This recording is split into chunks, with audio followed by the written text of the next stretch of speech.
This is where the fun begins. Dark side of the Force is a pathway to many abilities some consider to be unnatural.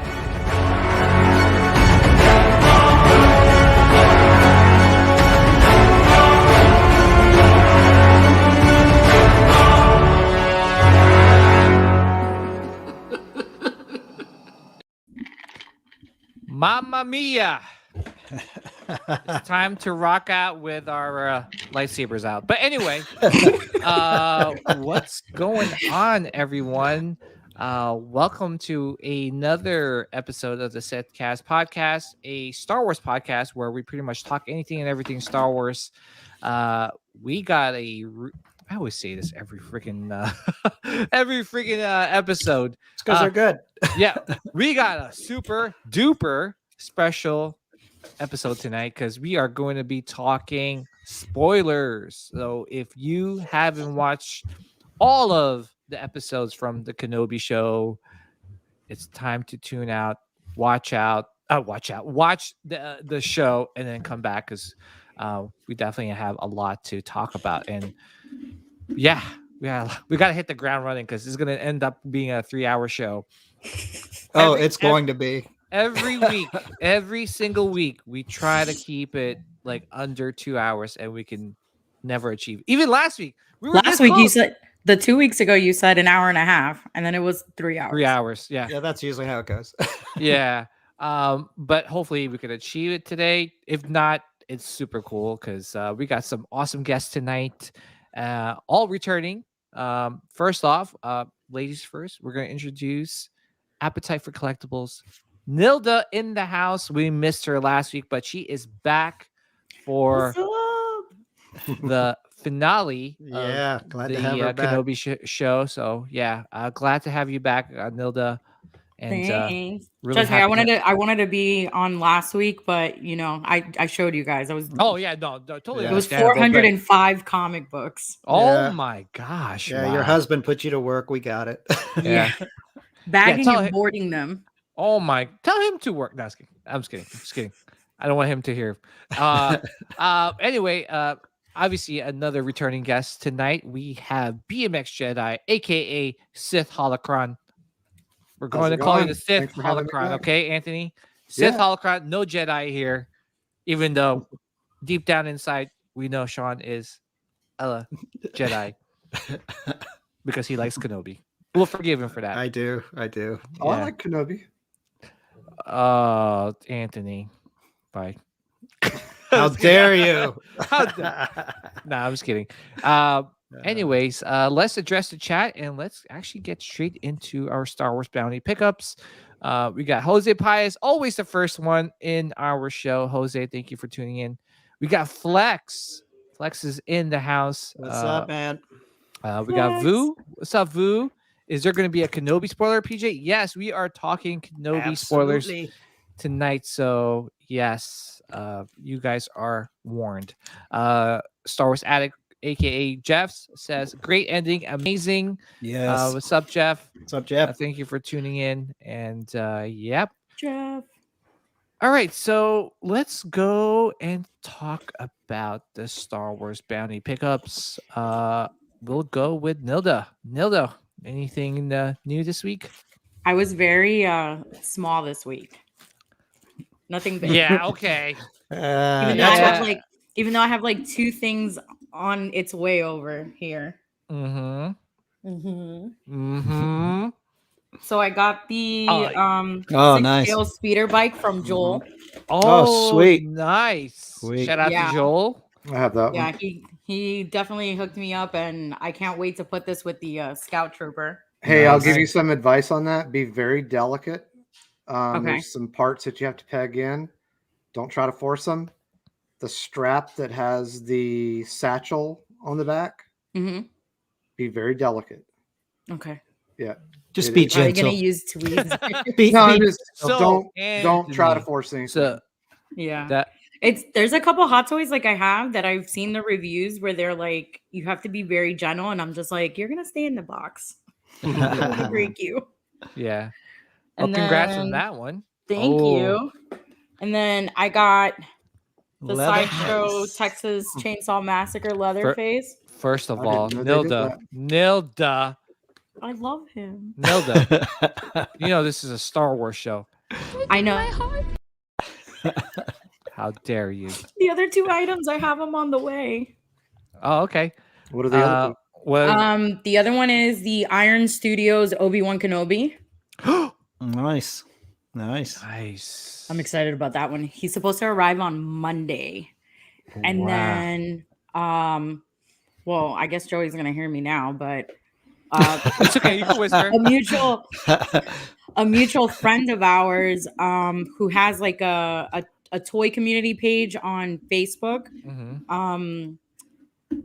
Overheard a guy who was saying that he needed to sell some of his hot toys and it was going to like contributions towards his wife's surgery. So okay. I ended up buying the Bib Fortuna hot toy. There you go. To kind of like add it with Jabba the Hutt over here. So I picked that up. Yeah, I see him. That one. Right there. Yep, that one. And then I just finished paying off the Vader premium format. Nice. So I cannot wait for that one. I saw the review for that one and it just looks sick. Oh, look what we did to you at ICC. Now she comes back and she just has so many hot toys. Yes. Yeah. Yes, Nilda, you underestimate my power. of I was talking to Thor the other day and Thor was like, "Yes, my Padawan." He was like, "Keep buying more." Shout out to Thor. Thor is an awesome guy. You're talking to Thor? Oh gosh, be careful with talking to him. He'll definitely enable you, but in a good way. In a good way. In a good way. Yeah. But that's it. I was very good this week. That's it. Really? Because man, last time you had a nice haul, and I was just like, "Oh, okay." Oh, well, it was funny. Afterwards, I got like 2 more after we all spoke. Yeah. Didn't you get the damaged Vader helmet? Yeah, I can show you that one. Let me go grab it. Nice. It's heavy. Is it? Is that from Galaxy's Edge, Nilda? Yeah. Yeah. Damn, I'm tempted to buy that. Oh, that was Nilda, awesome. don't. Oh my goodness gracious me. It looks very silver. Is it just the lighting? No, it looks very silver. Joey was actually saying that like one of our really good friends is a sculptor. And we were thinking about maybe asking him to like throw in some black just to kind of take away from the silver, but it's very silvery, maybe because also my light, but that's what it looks like. No, that looks awesome, Nilda. It's beautiful. I love it. And for the price point too, was it like 350 or something? 350. Like that? Yeah, it's like 350. Oh man, yeah, that's big. That made the one right after that movie.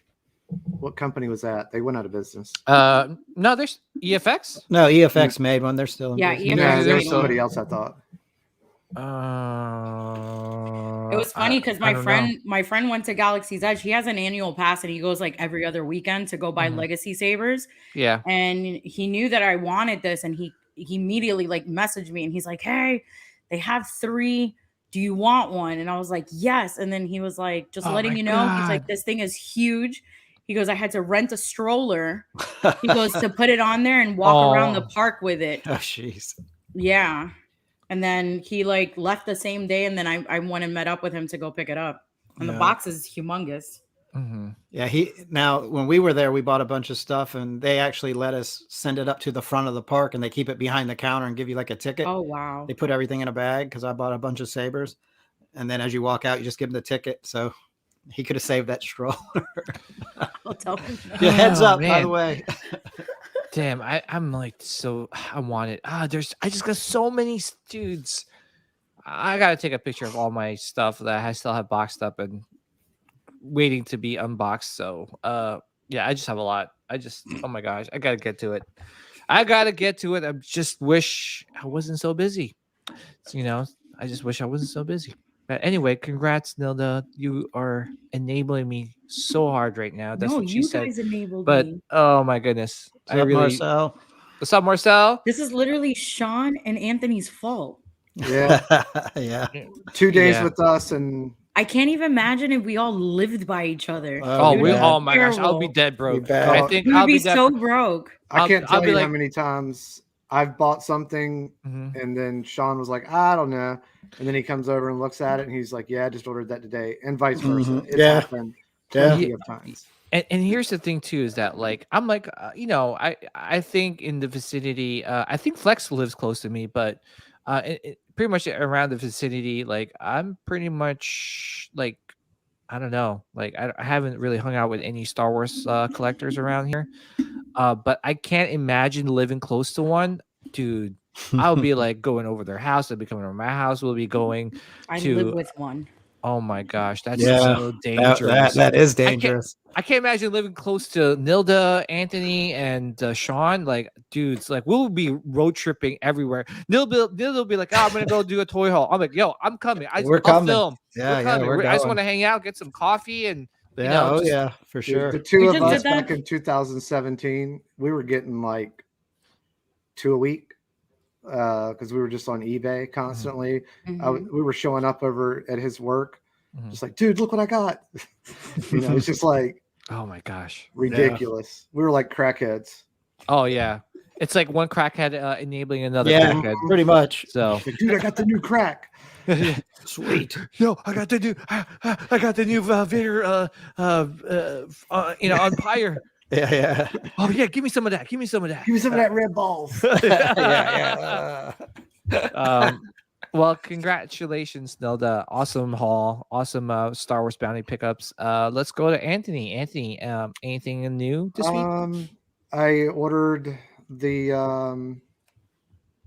what was it? The Jango Fett and the Snowspeeder Luke, but I haven't gotten any shipping info on them. So. Oh, really? Okay. Yeah, I don't know. Jeff's like, I that's just why I live in unboxed Jango Fett today. Oh my gosh, yeah. I still haven't boxed up. Oh my gosh. Well, any other Star Wars bounty pickups? No, that's pretty much it. Yeah. Awesome. Haven't spent any money this week. Well, that's a good thing. Why would right? you say It's that? the right thing to do, right? It's the right thing to do, even though. Yeah, I mean, I can't. I was hoping to have something, but no. It's okay. If you don't have anything, that means you're doing the right thing. Yeah, you if really you have are. like, if you have a lot, then If you have all those pre-orders and shipping costs keep hitting you at once, you're like, that's what happened to me this week. It was just like, boom, boom, good, boom. I'm like, good oh, segue. man. Good segue. Yeah. All right, Sean, what do you got for us? Let's see. I got. Oh, Yes! yeah. You did it. You did it. I'm so proud. I was getting this. Yeah, I have Oh, the yeah. sideshow version, but no, 100%. Yes, getting that. Nice, Yeah, dude. so- That's sick, man. I Django, semi-opened him. Oh my gosh. semi-open. I'd be like, Because he's so beautiful. Like Mhm. I'm just in awe of the figure. yeah, it's sweet. I paid Django off today, so he's Oh, probably gonna nice. he'll probably ship in the next couple of days. Mhm. And then I'll show you what else I got. I'm gonna share the screen real quick. Okay. Let's see. I got this on Friday.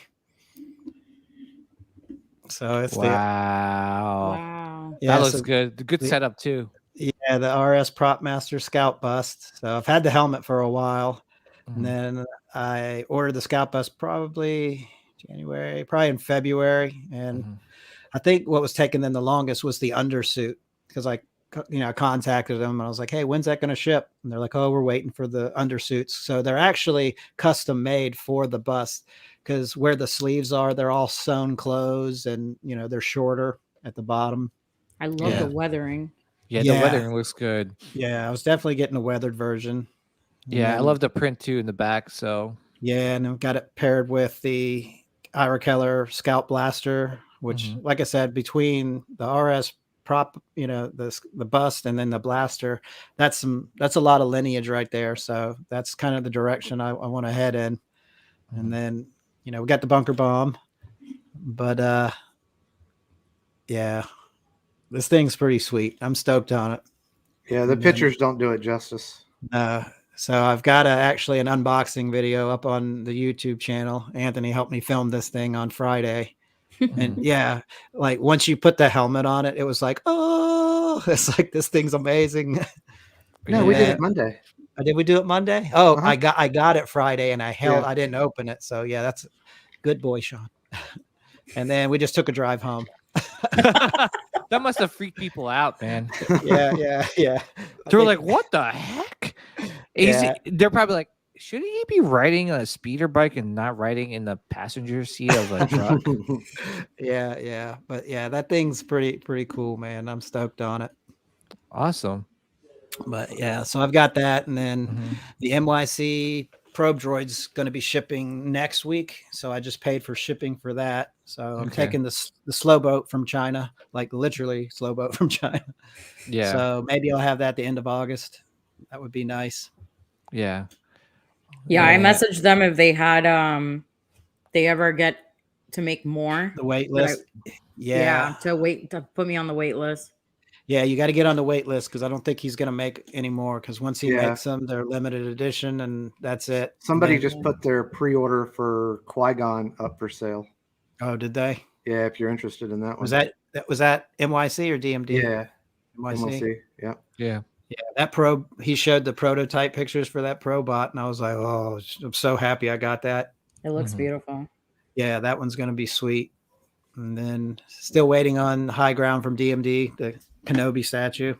Oh, nice. Yeah, I think he showed last week a prototype paint job, but it wasn't exact because he's going to change the tunic color. But yeah, I'm stoked on the bust. I've been waiting for that for a while. Yeah, well, it looks good, man. Congrats. Yeah, I'm stoked. Well, congrats to everyone on their Star Wars Bounty pickups. For me, I'll share my screen here as well. I did go a little crazy on Father's Day because Heroes and Villains had a nice sale. Ooh, I believe it was like 30% off on the t-shirts, and I had, one thing I love about them is that they have a rewards program. So obviously, the more you buy, the more points you collect. And trust me, they're not like the GameStop rewards points you get, right? With the GameStop power-up card or whatever. And if you guys go to GameStop a lot, you know that you could spend like $1,000 on GameStop and only get like a $5 gift card. Wow, that's how cheap. I did it once. It ain't worth it. Yeah, that's not good. It's horrible. So so I did pick up these. I picked up this t-shirt. I was thinking about like a fisherman's hat, like a bucket hat. I wasn't sure. Ooh, I like that droids t-shirt, that retro droids. Yeah, the droids t-shirts. I was tempted to get it, but there was so much more other stuff that I wanted to pick up. They had the Jedi backpacks, and I think I wanted to buy one of those. Yeah, I ended up picking up that. Yes, I got the retro. Oh, I've got that. Remember, we were gonna buy this for him so he can wear it. I didn't get it. Come on, PJ, you ain't got to lie. Can you imagine? Like I wear it. It's like my sister's cousin's nephew said they saw you in it. You ain't got to lie, PJ. Oh my gosh. I should have said anything. But anyway, I got this Padme. I love Padme. Nice. So I picked this up. What else did I pick up? I mean, I picked up, dude, I love Heroes and Villains, right? So I picked up a bunch of their stuff, and usually they have a good sale going. I think the next one might be in 4th of July. So, for the people that are interested in picking these t-shirts up, I suggest try to pick them up on sale. They usually do like 20 to 30% off. Plus, if you sign up for their newsletter, you get an extra 10% off. So pretty much, like, seriously, like if you spend like, I wouldn't say a lot, but if you spend a pretty decent amount, you get like sometimes like a free t-shirt or a free wallet, with the rewards points. So nice. It's good. I like what they do there. What else? So Off the Rack Collectibles are a sponsor for Sitcast. Sent me a nice care package. And by the way, if you guys are not familiar with Off the Rack Collectibles, familiarize yourself with them. They do like a lot of good Hot Toys figures, statues, sideshow statues, figures, and they sell them at a really really good price. So shout out to Off the Rack Collectibles. I bought a quarter scale deluxe Mando from him. I got the Kotobukiya what's that called? Ahsoka Tano, the one from Clone Wars. I'm getting the Mythos Anakin.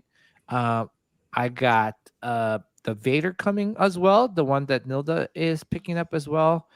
Man, those boxes are piling up. Oh yeah, that's the way I like them. I'm gonna be that like, lights up. Only thing I'm missing is like 30 cats. So yeah, everything. I think everything in this lights up. The lightsaber, the chest piece, and I think the bottom. Welcome back to Out of the Box. Yeah, so it's. I thought it lights up all the way to the end, but I guess it doesn't. But I don't know. When I saw it in San Diego Comic-Con, not San Diego Comic-Con, when they had the Sideshow Con last year, it looked like it like lit up all the way to the tip. And I hate saying that word. That's what she said. Oh, there you go. Sorry, I could. You knew it was coming. Yeah, I knew it was coming. Every time you say tip, I know. I'm like, oh. But yeah. So yeah, right. I think the chest box lights up, right, Nilda? Yeah, it's supposed to. Oh, yeah. Man. And then it's got an on and off switch. Yeah, but here's my problem with that, right? And don't get me wrong, it's a nitpick. I kind of wish it like all lit up at the same time, right? Like, not like in different sequences. Yeah, because it's there is a power adapter attached to it to the base, so I kind of wish you could just hook it up to like some smart outlet, and then just when you turn it on, it just all lights up at the same time, like including the chest box. Yeah, because I'm sorry, that's just a small nitpick of mine. Yeah, I was gonna say that kind of just reminds me of having the Hot Toy where you have to turn the switches on the belt in the box. Yeah. So I mean, that's a small nitpick. That's fixable. I know. You could just run a wire from the battery. Yeah, but I guess it's cool too because for the belt, right? It's cool that it's just one battery as opposed to taking out each belt box and lighting it up with lighting it up that way. So I know that's one thing. One thing with Star Wars fans and collectors, never, ever, ever, ever happy, right? So we got people complaining about, okay, the saber is in the wrong hand. Vader should be holding the saber in his right hand.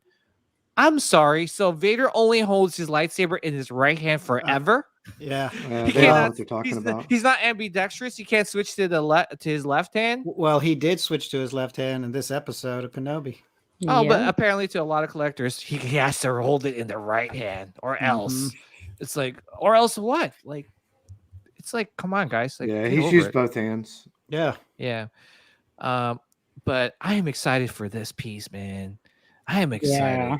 Yeah, it looks Nilda, good. Congrats. I remember when they posted it on the Discord. Yeah. We were talking about it, and then I went and looked, and I was like, oh, yeah. I love statues. I was like, Nilda, yes, I'm so happy, Nilda. Yeah, I was thinking about this one until they showed the Mythos one, and that's the one I want to get. I paid for the double boxing because I don't want it to break. Yeah. Oh, yeah. Well, yeah. Hey, better safe than sorry. I agree. So you'd have to turn on the belt and the chest piece. Yep. And then the saber lights up from the peg underneath the foot. Yep. Yeah. So you got the power adapter there. So it plugs in the base. So you just flip the switch and then it turns on. Yeah, I might get this. See, the thing is I don't know if, here's the thing too, is that it doesn't light up all the way to the end. I'm wondering if that is a defect or just a prototype, right? So why is it a prototype? Yeah. Why is it? It's just like, that's so weird at the end, right? That might be. I think that's the way it's going to be. You think so? Yeah, I think that bulb's like that. It's I so wish weird the because bottom lit up. yeah.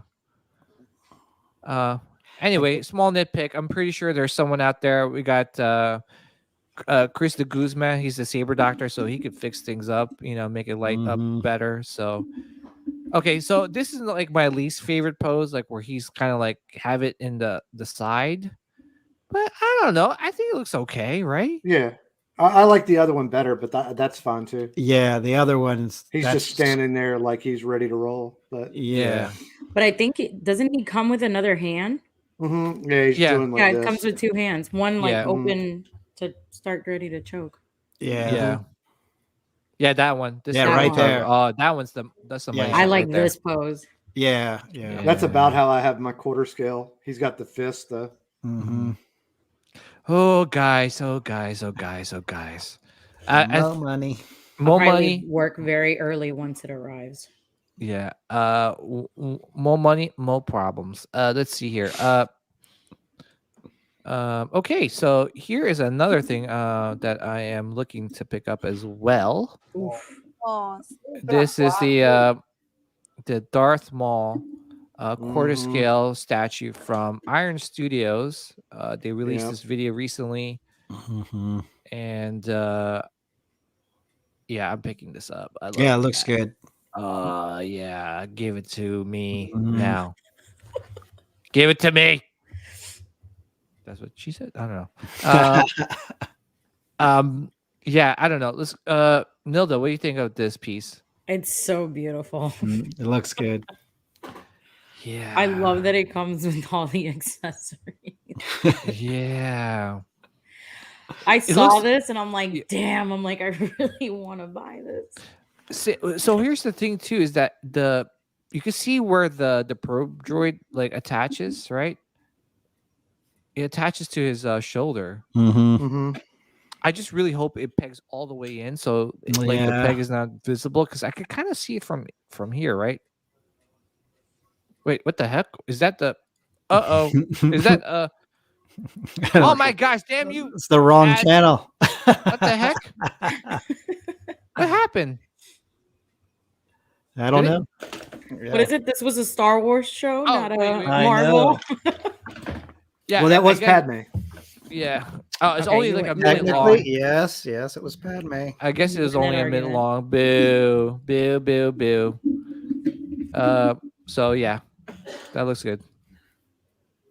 Yeah, count me in. It does look good. What size is it? A quarter scale. Yeah. Yeah.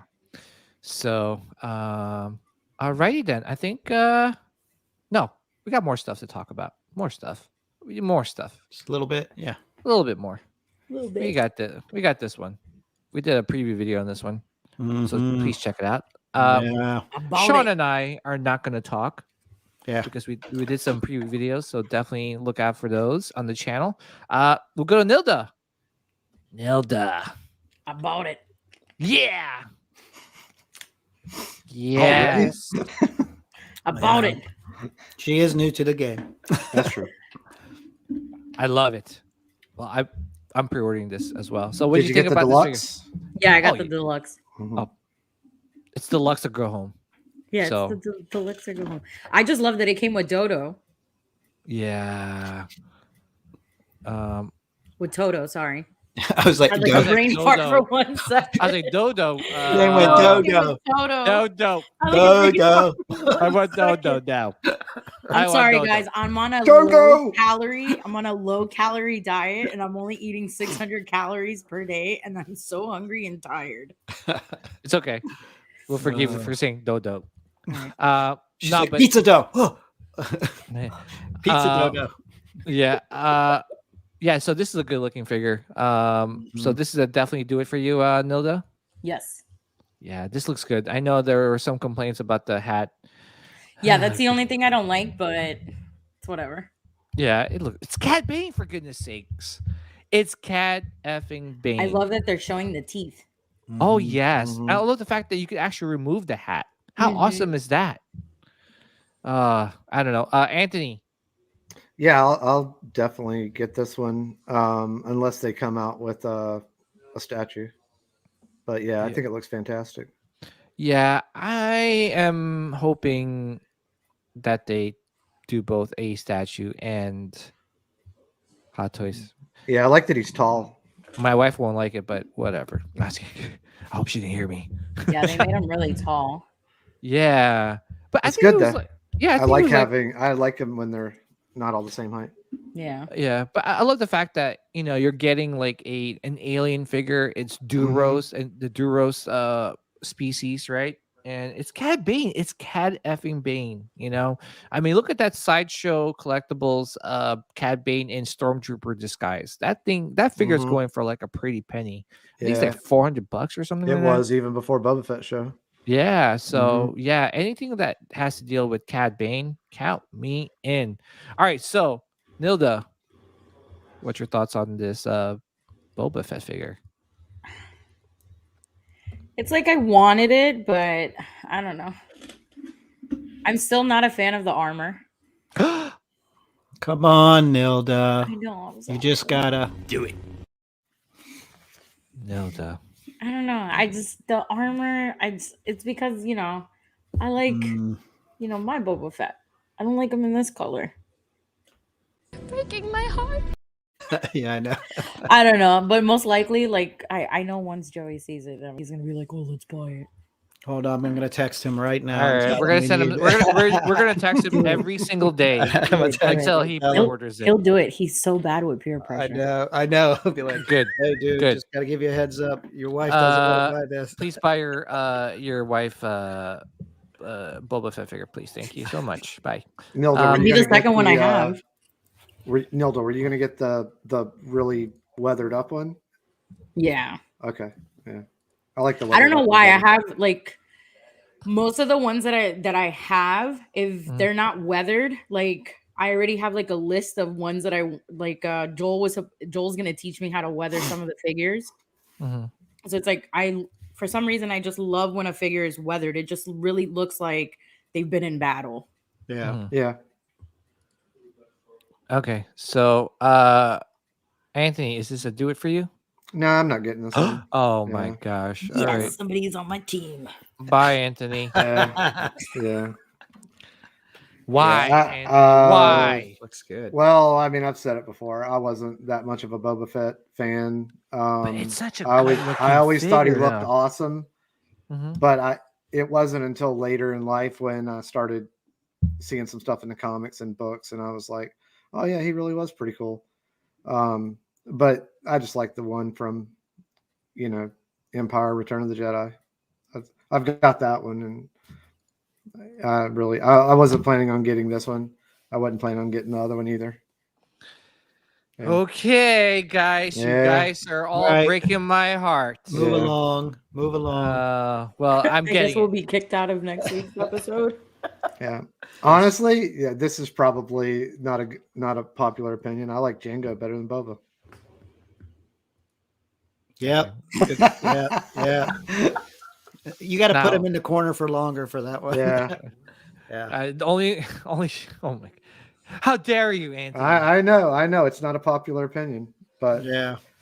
Well, just based on what we saw in the movies, I just thought Jango was a more interesting character. He is my dada. I know you love him. Yeah. So, all right. I think that's it, right? I think that's all the collectibles that we. Yeah. I would say Boba Fett has the second coolest ship in Star Wars. Which is the first? Millennium Falcon. Oh, okay. Good answer. Is it weird that I have the Slave One hanging by the side of my bed?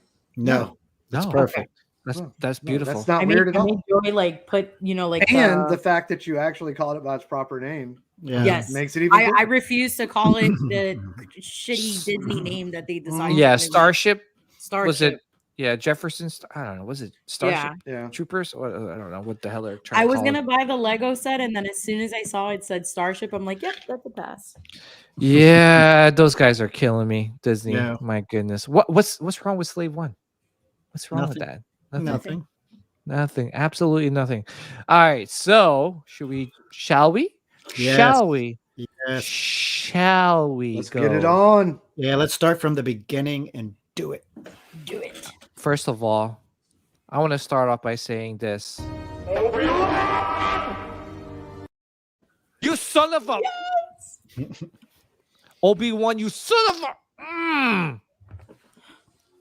a Okay, anyway.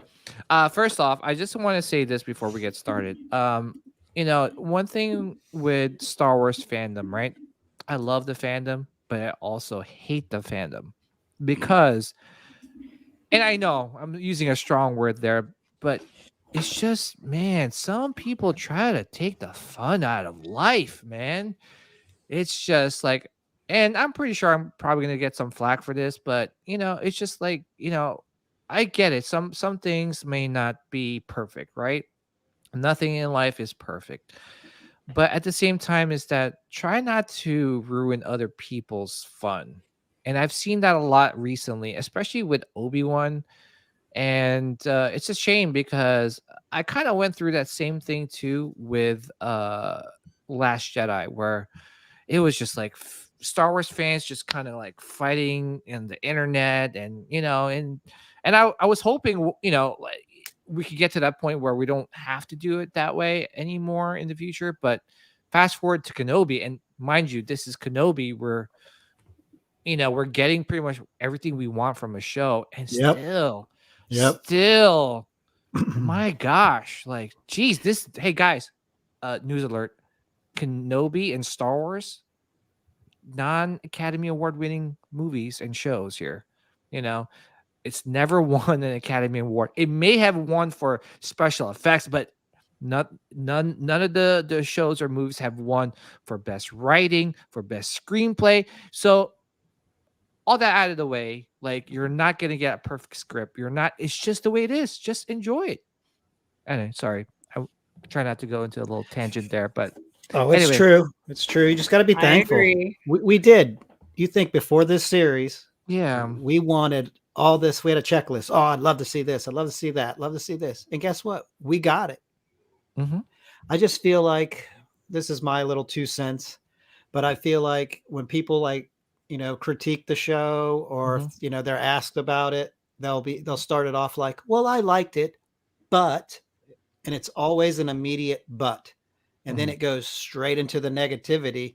So instead of, lifting it up, it's easier to put it down. It's like Star Wars, the original trilogy. I'm an OT guy. It's not perfect, just enjoy it. Like, and mind you have to think too, like, when was the first time you saw that movie, right? You're a young kid. You're a young kid. You didn't know any better. You're not nitpicking like the acting, the dialogue, the screenplay, the special effects. Like, no, you weren't nitpicking because you're too young. You were too young to nitpick stuff like that. Only when you got older, when you watch the prequels, you nitpick that. You nitpick Ahsoka. You nitpick, and yes, Ahsoka. Everyone thought she was annoying in the beginning, but guess what? One of the most beloved characters of all time. And if I could take a time machine, go back and just show everyone how much hate Ahsoka got, right? My gosh. And we're not saying like you can't not like something about it. We're just saying just don't dwell on it and take the fun out of the show. Yeah, but here's the thing too. It's like I've seen people on Facebook, right? Like they're like, this is doo-doo Vader, Kaka Vader. And I'm like, okay, all right. So you don't have to. I even responded. I was like, hey, you don't have to watch the show. No, I'm gonna watch it anyway because I'm a Star Wars fan. Why did they say it was doo-doo Kaka Vader? We can't figure that out. I can't figure it out. I didn't know if they gave like because of this. No, it's never usually the case. But anyway, let's get to the positives, guys. Because there's a lot of positives. Because this episode was awesome. Oh my gosh, can I tell you guys? And I'm trying to look for where the heck is the? Okay, there it is. Guys, oh my gosh, I cried in this. The last time I cried in a Star Wars movie, positive crying, because I negatively cried in Last Jedi. Yeah. But the last time I cried, and yes, I cried, was Revenge of the Sith. Right? Yeah. And it was exactly the same. It was the moment after the fight, so. Yeah, this show definitely gives you the feels. If you're true Star Wars and just, it really did, I cried 30 minutes of 55 minutes. You get choked up in it because it's just when it really starts tying in. When you there, okay, we'll talk about it when we get there. Before we get into this, I want to make a comment about like what you're saying about the people with the negativity. So like I like watching a lot of people that react to Star Wars. Yeah. And a lot of it is people that are far younger than us and they've gotten into it maybe in the last 5 years. Yeah. And it is overwhelmingly positive. Yeah. You know, like there's I think it's called React TV or something like that. It's on YouTube. Yeah, And they'll do a compilation of all these people. And like there's certain ones that I just happened to stumble across years ago. And I love watching these young people reacting to Star Wars, reacting to the Marvel movies and the DC, because they're going into it with such blindness. Yeah. Clean slate. And it is really nice and refreshing. It's kind of like when I go to watch something that I like, The Boys. I've never read the comic. I don't know how accurate it is to anything. Overall, it is extremely enjoyable for me. I love that show. Yeah, me too. And that's how they all go into it. I sat there today, like after I watched the episode like twice, and then this one girl's popped up and I was watching it. Like this girl is bawling when she's watching this because she's so happy. Yeah. And that's what I'm coming across over and over and over again. I don't really pay a lot of attention to the Facebook stuff. Like when people get in there and just start going 50 comments deep on it, you know, so I don't really pay much attention to that. Yeah. I mean, you know, but yeah, it's just kind of like sad too, because it's like, it's getting to the point where no one's ever happy anymore. Really. When it comes to Star Wars, no one's ever happy. I think I made a comment. It's like you guys hated the prequels. You know, you guys hated the animated Clone Wars show. And yes, there was some haters out there. The first 3 seasons, yes, it was tough to get through, but there was a lot of haters. And look now, it's beloved. Including the prequels. It was beloved. They hated George Lucas. They hated him doing this. They hate him doing that. They hate him changing this. They hated changing that. It's like, what I will say is I think that the Star Wars fan base is a very, very passionate.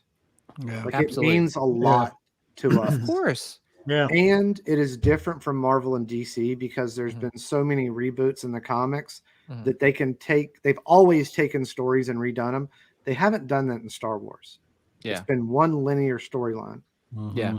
So we are dealing with a situation where canon matters. Yeah. You know, and we don't want to have it ruined. And sometimes it seems like it's a self-induced wound. But like, there's some things that are major and there's some things that aren't. And when we nitpick the little, we sound like bitches. And you know, if you want to have a if you want to have a major gripe with something, like, you know, if I don't know, with something, you know, that's completely different. If we want to say the quality of this is CW level, that's a fair critique. But if we're going to nitpick on, you know, Qui-Gon showing up as a Force ghost when he should only have his voice because that's what it was in the comics, I think you're being a bitch. Damn, Anthony. Yeah, I can be a little blunt sometimes, but I love it. Do it. Don't hold back. But like when we are like that, like that's when like the people at Lucasfilm just says we're just a bunch of, you know, toxic fans because we're bitching about like that door isn't exactly the size that it should have been. Yeah, and I always say it doesn't matter. And I always say everyone has a different campfire, camp story for Star Wars, right? You know, because you saw Boba Fett and you saw the 7 minutes of screen time with him, and in the 20, 30 years or 40 years he's been around, you filled in the blanks yourself, right?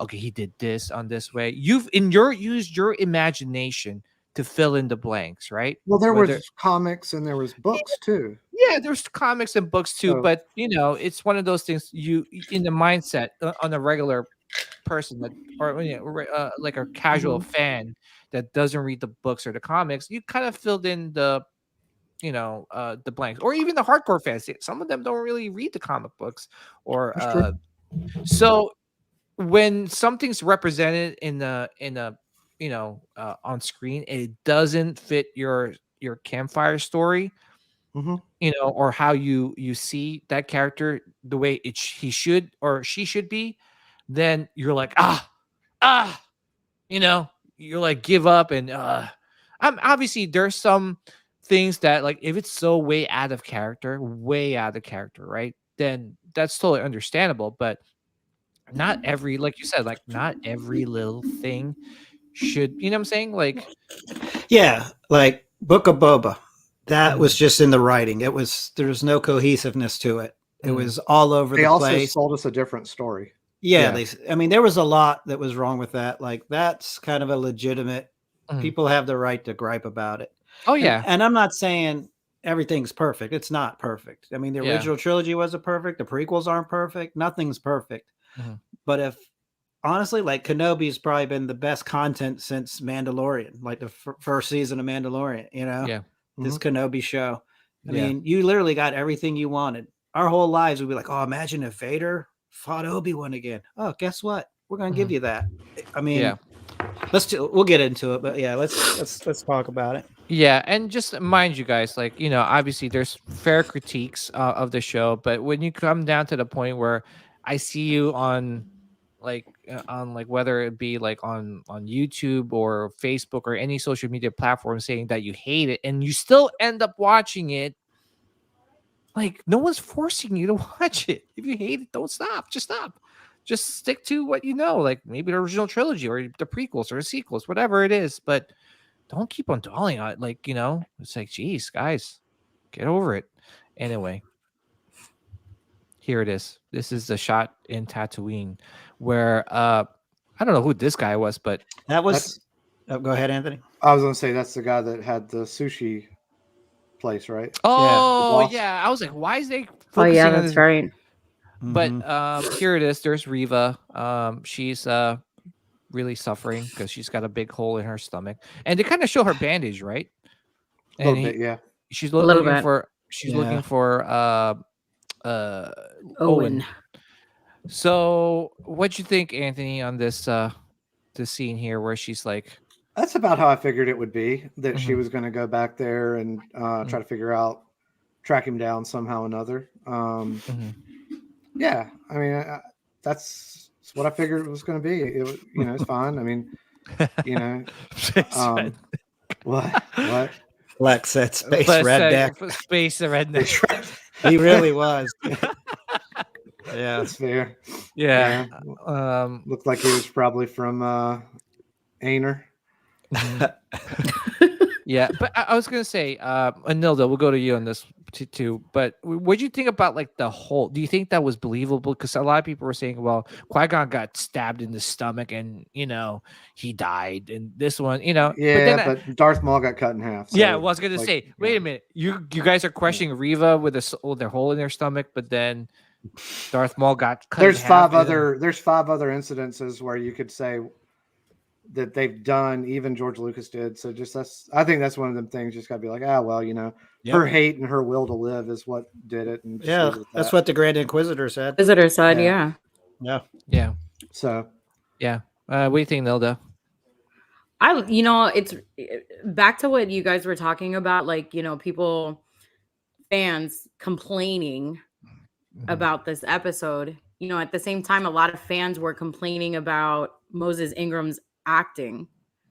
And I thought for someone who's never been in a Star Wars film, for someone who his character was completely made up, I absolutely loved her. I thought, once we got to break down the storyline about her, which we all already knew, kind of, that she was one of the younglings in the beginning of the film or of the series, we got to learn more that she, was not, an evil person. It was just that she was trying to seek revenge in the way that she could possibly do it. But I love the fact here that, she's trying to find Owen because, she's trying to figure, in my opinion, I think she went there to try to hurt Vader in a way with the kids. Mm-hmm. Yeah. Once she found out about Luke. Mm-hmm. And, just I overall, I thought she was a great character. Well, I wanted to just piggyback of what you're saying too. Is like, yeah, I really love how she portrayed the character. It almost like she portrayed the character like Anakin. Yes, she was like the female Anakin. Yeah, she's like, meaning like she had that same type of like not mannerism, but like almost like a very irrationality. Yes. Yeah. You got a chip on your shoulder. Yes. Mhm. Yes. And that's why like we'll get to the ending part of this episode. And that kind of hit me when I watched that scene. And we're like, oh. It was like she wants to be good, but she wants to be bad. And it's like she's fighting off the balance of what she really wants to do. Well, I would say it was more of every action she took, she did not see it as a bad action because ultimately what she wanted to do was to get revenge on Anakin. And so in her eyes, nothing she did was evil because she was trying to avenge the death of all of her friends. Yeah. Who does that sound like? Yeah. So Vader. But I will say, I thought, like, I didn't really love her character. It seemed out of place at times, and they called her Reva instead of third sister. I thought that was odd. Yeah. They, just like she almost seemed like she didn't belong in the universe. Like, I don't know. But as I saw more of her, it wasn't as jarring. Well, the Inquisitor a couple times did make comments saying that, she was beneath them. And I think maybe that's why they would call her Reva because they didn't respect her as an Inquisitor. Maybe that's a good point. Yeah, that's what I think. Good point. And see, I think sometimes when there's things like that, if you can get an explanation, it makes some of those things not seem odd, or you can kind of be like, oh, okay, well, I get it now. That makes sense. Because there's been things even in, the Lucas ones where I kind of didn't get it, or see it from that perspective. And then when you hear somebody say it, you're like, oh, totally makes sense now. Yeah. That's a good enough explanation for me. Yeah. So you fill in the holes like what we did with when the original trilogy first came out and there was no prequels. You kind of filled the holes in, right? Yeah. So all right, Sean, what's your thoughts on Reva going to Tatooine looking for Owen? Yeah, I mean, we knew that was going to happen, and I'm going to, like everyone else, I'm thinking, oh man, how'd she survive that trip there? She got stabbed. But yeah, kind of. I was curious about that. That's one thing where I thought about it. It wasn't a positive thing, but I still thought about it, and I was like, okay. But I did let it hinder the story. Like you said, Darth Maul got cut in half. It's like you stick some mechanical parts on them, they live. I mean, look at Fennec Shan. I was just getting ready to say that. Yep. Yeah, but we kind of expected her to come, and we knew this was going to happen. Man, the only way to get killed in Star Wars is seriously not even like being cut in half. You really got to behead someone. Like, yeah, you got a Django. R.I.P. Django. yeah. Dooku. Yeah, Dooku. Yes. Yeah. What are they? Vampires or zombies? Yeah. Like, what the hell's going on here? Anyway. So. Yeah, that one. That scene I thought was pretty cool. I love the Tatooine. So we're gonna fast forward to the scene where the Star Destroyer was chasing this transport ship. And I just want to start off by saying that I was having like a traumatic remembrance of The Last Jedi. I saw the scene and I'm like, oh my gosh, please, let's not go this route. Like we're like slowly chasing a Star Destroyer is slowly chasing a ship. But they kind of explained it in the what's his name? Ice Cube's son's character. What's his name? Roken.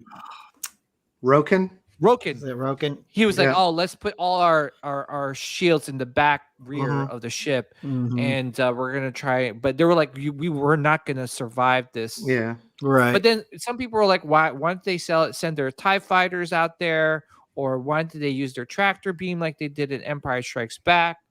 Again, it's one of those things like you kind of like have to overlook. I know it's such a horrible reason to use, but to be honest, like I was thinking too, I was like, I don't think Vader wanted to destroy the ship, right? He wanted to He didn't care about him.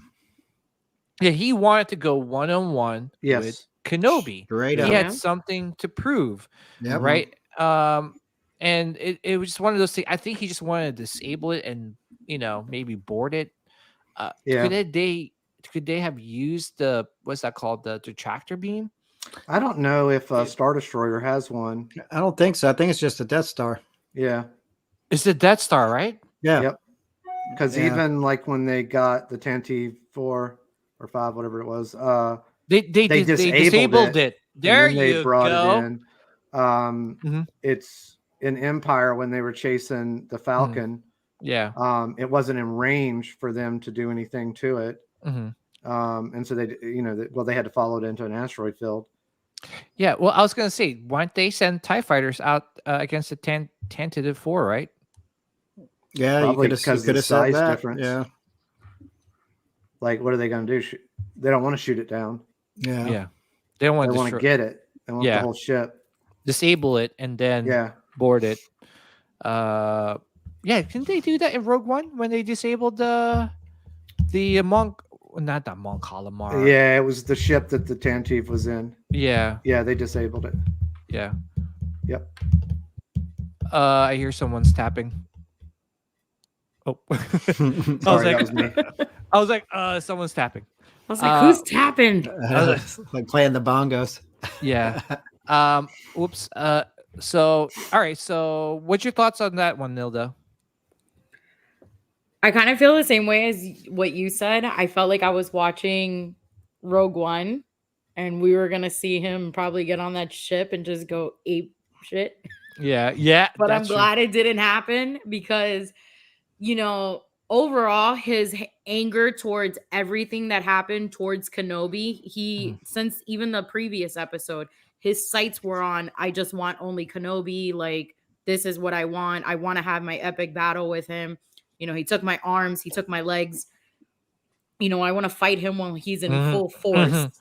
So it's like he feels like a worthy adversary. When he fought him in the first time, I read a lot of people were complaining as to like why Vader didn't end him right there, and it's because he saw him as being weak. Yeah, and that's not how he wanted to. Wants to make him suffer.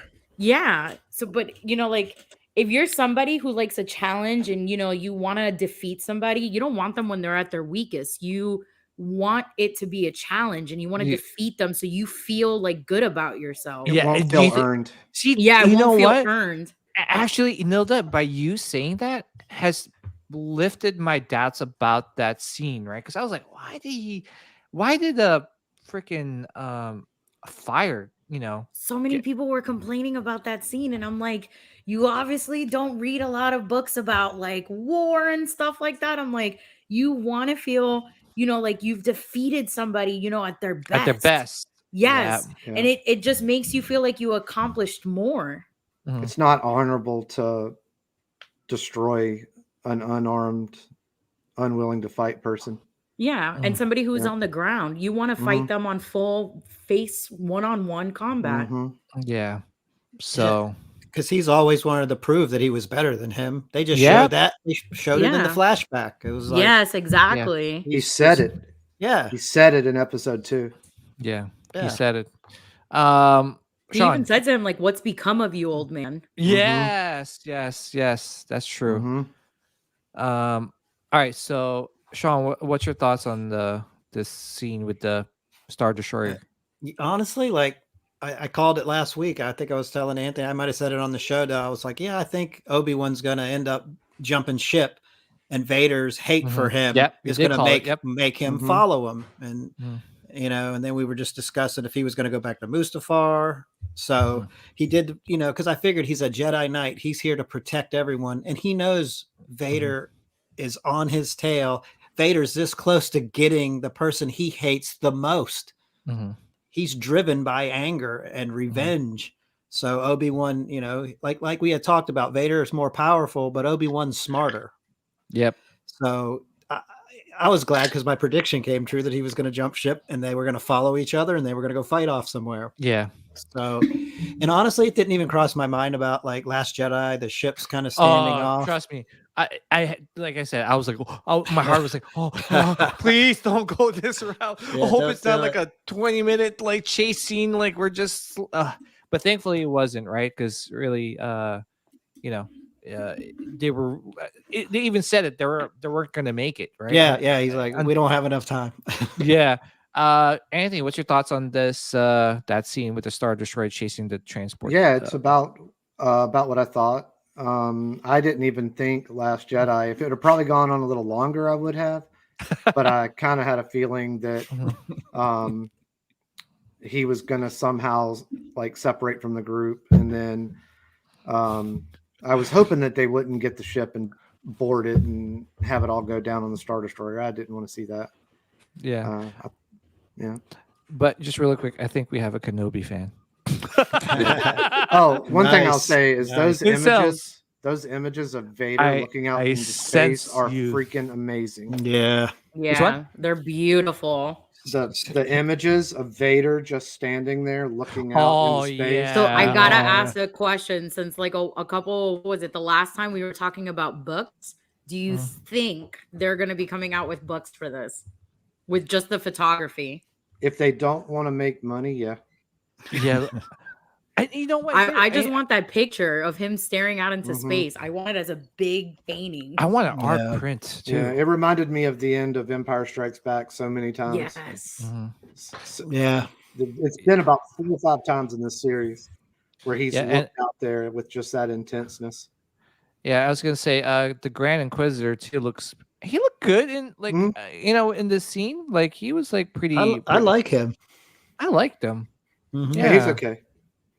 Yeah. I wish he would have been like the Revenge of the Sith, but he's all right. Okay, I'm not going to stress out on it. And you know what? I was wondering what planet that was where Kenobi made that jump to. I thought they said. Did it start with a T? I don't know. I don't think they said. Yeah. Or is that where they were headed? The planet started with a T.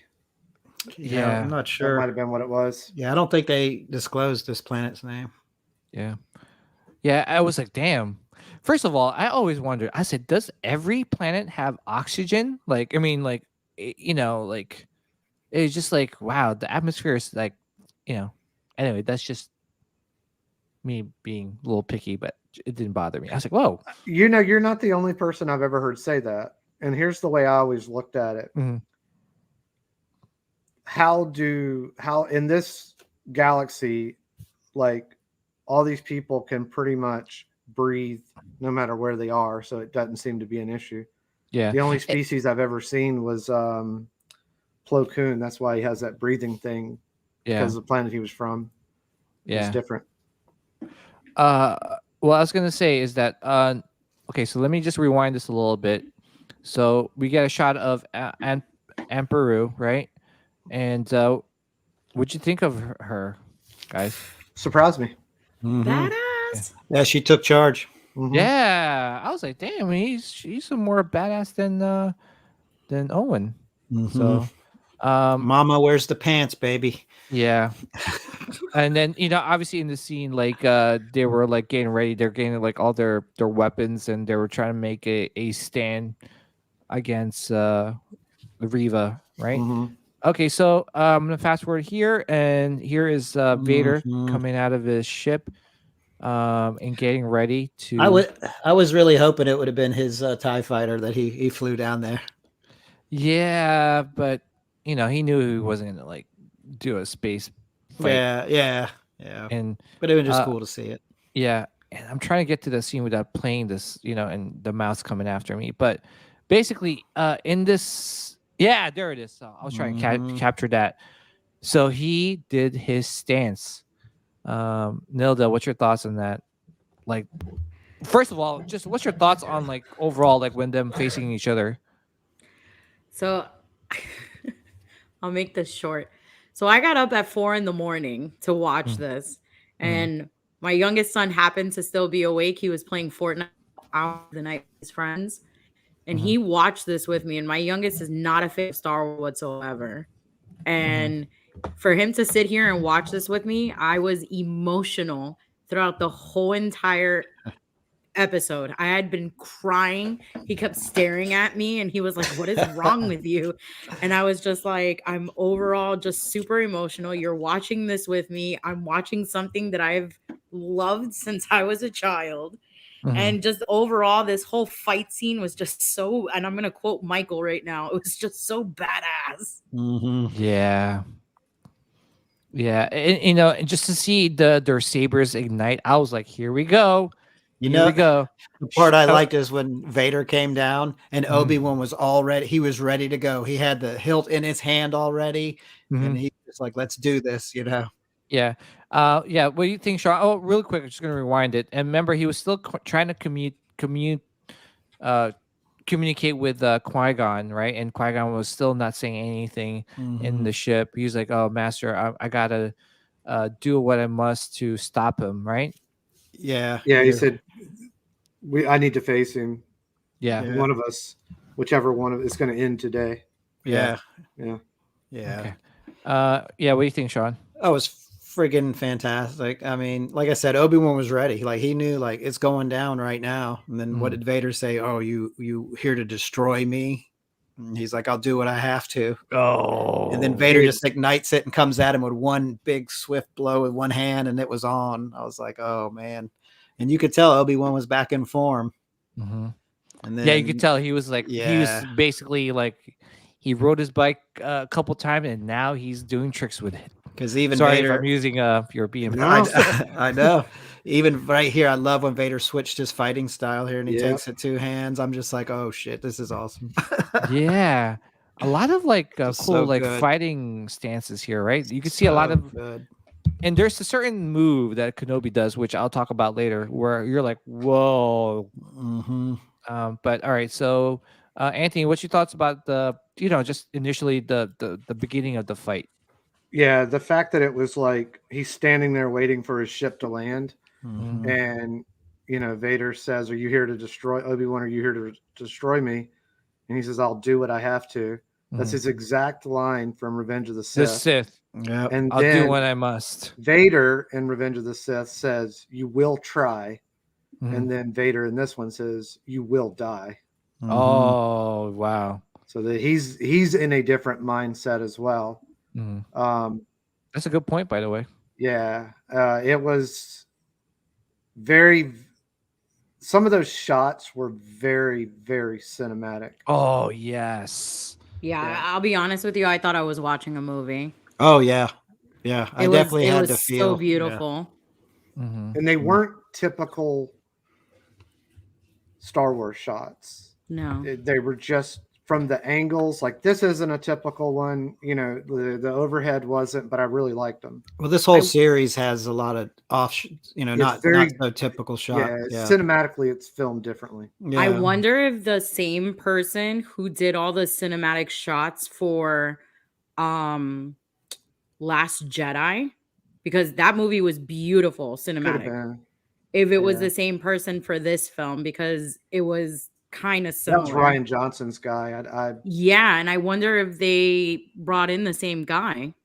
Probably not, but some of the shots are very different than normal. Oof. Yeah. Okay. Yeah. I was gonna say this is the first half of the fight, right? Where guys, you gotta give me this, okay? Because I know you guys are Kenobi fans, but Kenobi was getting his ass beat. Okay. I wouldn't say he was getting his ass. He was holding his own now. Yeah, I would say it was about. Well, I'm biased. You guys know. We know. Hey, I told you I love Anakin and Vader, I really love Obi-Wan as well. I would say I like this Obi-Wan, the Ewan McGregor Obi-Wan, as much as I do like Luke Skywalker. Yeah. Yeah, but I was gonna say, like, I'm glad that they kind of did this way, right? Where Vader kind of won, right? Or he thought he won, where he used the Force to kind of break the ground, and he just kept on like piling on the rocks on top of him, and then he got cocky, like it's his always. arrogance. Yep. Yeah. Yep. He got cocky, and then he was like, "Yeah, peace out." And yeah. Go ahead. I was going to say, he even said when, Obi-Wan was pushing that rock on him, he's like, "Oh, I see, you've gained your power back, but basically you're still weak." Yeah. Like, he was just disrespecting him so bad. Yeah. Yeah. Have you noticed, like, when Vader threw that rock away and was throwing the rocks on him, and even when he pulled the ship apart, it's like when he uses it, it's so overwhelmingly It's aggressive, strong. Yeah. No, it's like the weight of the stuff is immense. It's like do you remember in Civil War when Wanda attacked Vision and she put this amount of weight on him? Yes. It was like a world on top of him. Every time Vader does something, it's going at that velocity, at that weight, at that gravity. It's just it's his it just makes it even. Yeah, it's almost like his anger is increasing the weight of things. Yeah. Like the rocks come down and just magnetically come down. It's just Well, I was gonna say Jose Pai says, I was expecting Vader to say, "I have the high ground now, Obi-Wan." Yeah. I know. I said the same thing. That was about the only thing we didn't get. I know. Well, I was gonna say, Nilda, like, what your thoughts are in like the first half of the fight when? I mean, yeah, Kenobi wasn't getting his ass kicked, but I don't know. I feel like he wanted to fight. He wanted to fight Vader, but I still think that he was just like, this is still Anakin. I'm having a difficult time. I'm not gonna kill my friend. Maybe by talking to him, maybe I can get him to, stop and see the light. But, if you notice, up until the point where Obi-Wan uses the Force on that boulder, he is in complete like fighting style 3, where it's all defense, and he changed at that point, and he went on offense as well. But Vader was, got him with the floor, the ground stuff, and I also think he was probably using the tactic like, let me slow my opponent down, let him do all the main stuff first. Yeah, rope-a-dope. The rope-a-dope. Yep. The rope-a-dope. Which is that's form 3, where you play defense and wait for your opening. Are you talking about Kenobi? Yeah. Well, that's his form, right? He's mastered that form. Yeah. So especially against Vader, because he knows Vader's going to come at him aggressively. So yeah, you just got to wait for your shot. It's almost like the defense wins games kind of thing. Like, damn it. Yep. But anyway, so we're gonna fast forward here, and you can see that. Well, first of all, like, let's go back to Reva here real quick, right? And you can see she came to the Lars homestead, and to be honest, the whole time, and I don't know if you guys felt the same way, I was like, please, Luke, close your eyes. You don't even have to say it. Please close your eyes, because this we're gonna hear it. I was watching it this morning. I was like, we're gonna hear it tonight. Like, if Luke sees that saber, we are like, all the hate is just gonna come pouring down. Let's go to Nilda. What your thoughts are in regards to that? Reva coming into the Lars homestead. Did you have that same feeling? We're like, please don't see that saber. Yeah, I was like during that whole scene where she's like getting ready and they're setting up their house ready for preparing for her arrival. I was just sitting on the couch like gripping onto my blanket like, oh my god, like please do not let any of this happen right now. Yeah, because the canon was seriously in jeopardy by Riva coming over to the Lars homestead. And like I said, Luke has never seen a lightsaber until A New Hope. And if he saw that, oh my gosh, I think the whole fandom would have exploded, Yeah. So, Sean, what your thoughts are on Oh, that? 100%. That's all I could think about. Mhm. Where's Luke at? The whole time I'm like, where's Luke? Is he seeing this? That's all I could concentrate on through that whole scene. And then even when she goes through the door, luckily he was climbing up the ladder and his back was toward her. Oh yes, remember that scene? Yeah. I was like, So I was like, okay, she broke through. we dodged a bullet there. I'm like, okay. Maybe they were doing that on purpose, right? Like, what'd you think? They know. They were like, oh, the fandom's gonna be on their toes, right? Because they had to have done that on purpose. Well, right? I mean, they did it. They didn't let Luke see it, so they knew not to let that happen. So I mean, that was just in the writing, like one way for him not to see her as she comes in, for him to turn his back and just be booking it up the ladder. Yeah. But yeah, for this entire scene, that's all I could think about. Where's Luke at? And what's he looking at? Yeah. And then when he was running away, I was like, oh my gosh, turn that saber off. Well, I thought about that too, because he's running and he looks back and you could see her red glow, but he was so far in front of him. He's 10 years old. He's never seen a lightsaber. He probably doesn't know what it is. Yeah, It's probably thought it's that's like a a cool flashlight. Yeah, Yeah. exactly. Yeah. Exactly. Yeah. And then when she finally gets him over to the rocks, I was praying he wouldn't open his eyes. I was the whole time that's all I could think about during this entire interaction. Yes. Is he gonna see her ignite the lightsaber? Well, here's the thing too, and Anthony brings up a good point before, right? Like, for us, we're on edge because canon is in jeopardy, right? But for your new Star Wars fan, they're like, oh my god, Reva's coming after him, Yeah. So, Anthony, what your thoughts are on Riva and this basically the whole interaction between Riva and Lars and Luke, right? I do want to mention though, we kind of get an explanation in how Owen is like limping and kind of crippled, right? Yeah. I mean, definitely his joints aren't the same. Well, yeah, because he fell right on that scene. Yeah. So yeah, it was pretty cool. Yeah, I thought they held her off enough. With her being injured, it was believable that Owen would be able to hold her off a little bit. I mean, I had already come to terms with like, if Luke sees it, just let it go. Yeah. Like, okay. I'm not gonna. I had already come to terms with it. That's a tough one for me. That's a tough one. That is. Well, like, the other option is I get so mad at it I can't stand the show. And that's what we were talking about earlier. It's like that wouldn't make me. I already the show, knew, but that would bug me. I already knew they were going to be in the same vicinity of each other. So it was just like, is she going to be standing over him with the lightsaber on or off? Yeah. And so I'd already come to terms with it, but I was glad that he didn't necessarily see it. Like I said, he was climbing up there, he was running away. He looked back and she was way back there and he was up on the cliff. And so, yeah, I mean, to me, that was good, Yeah.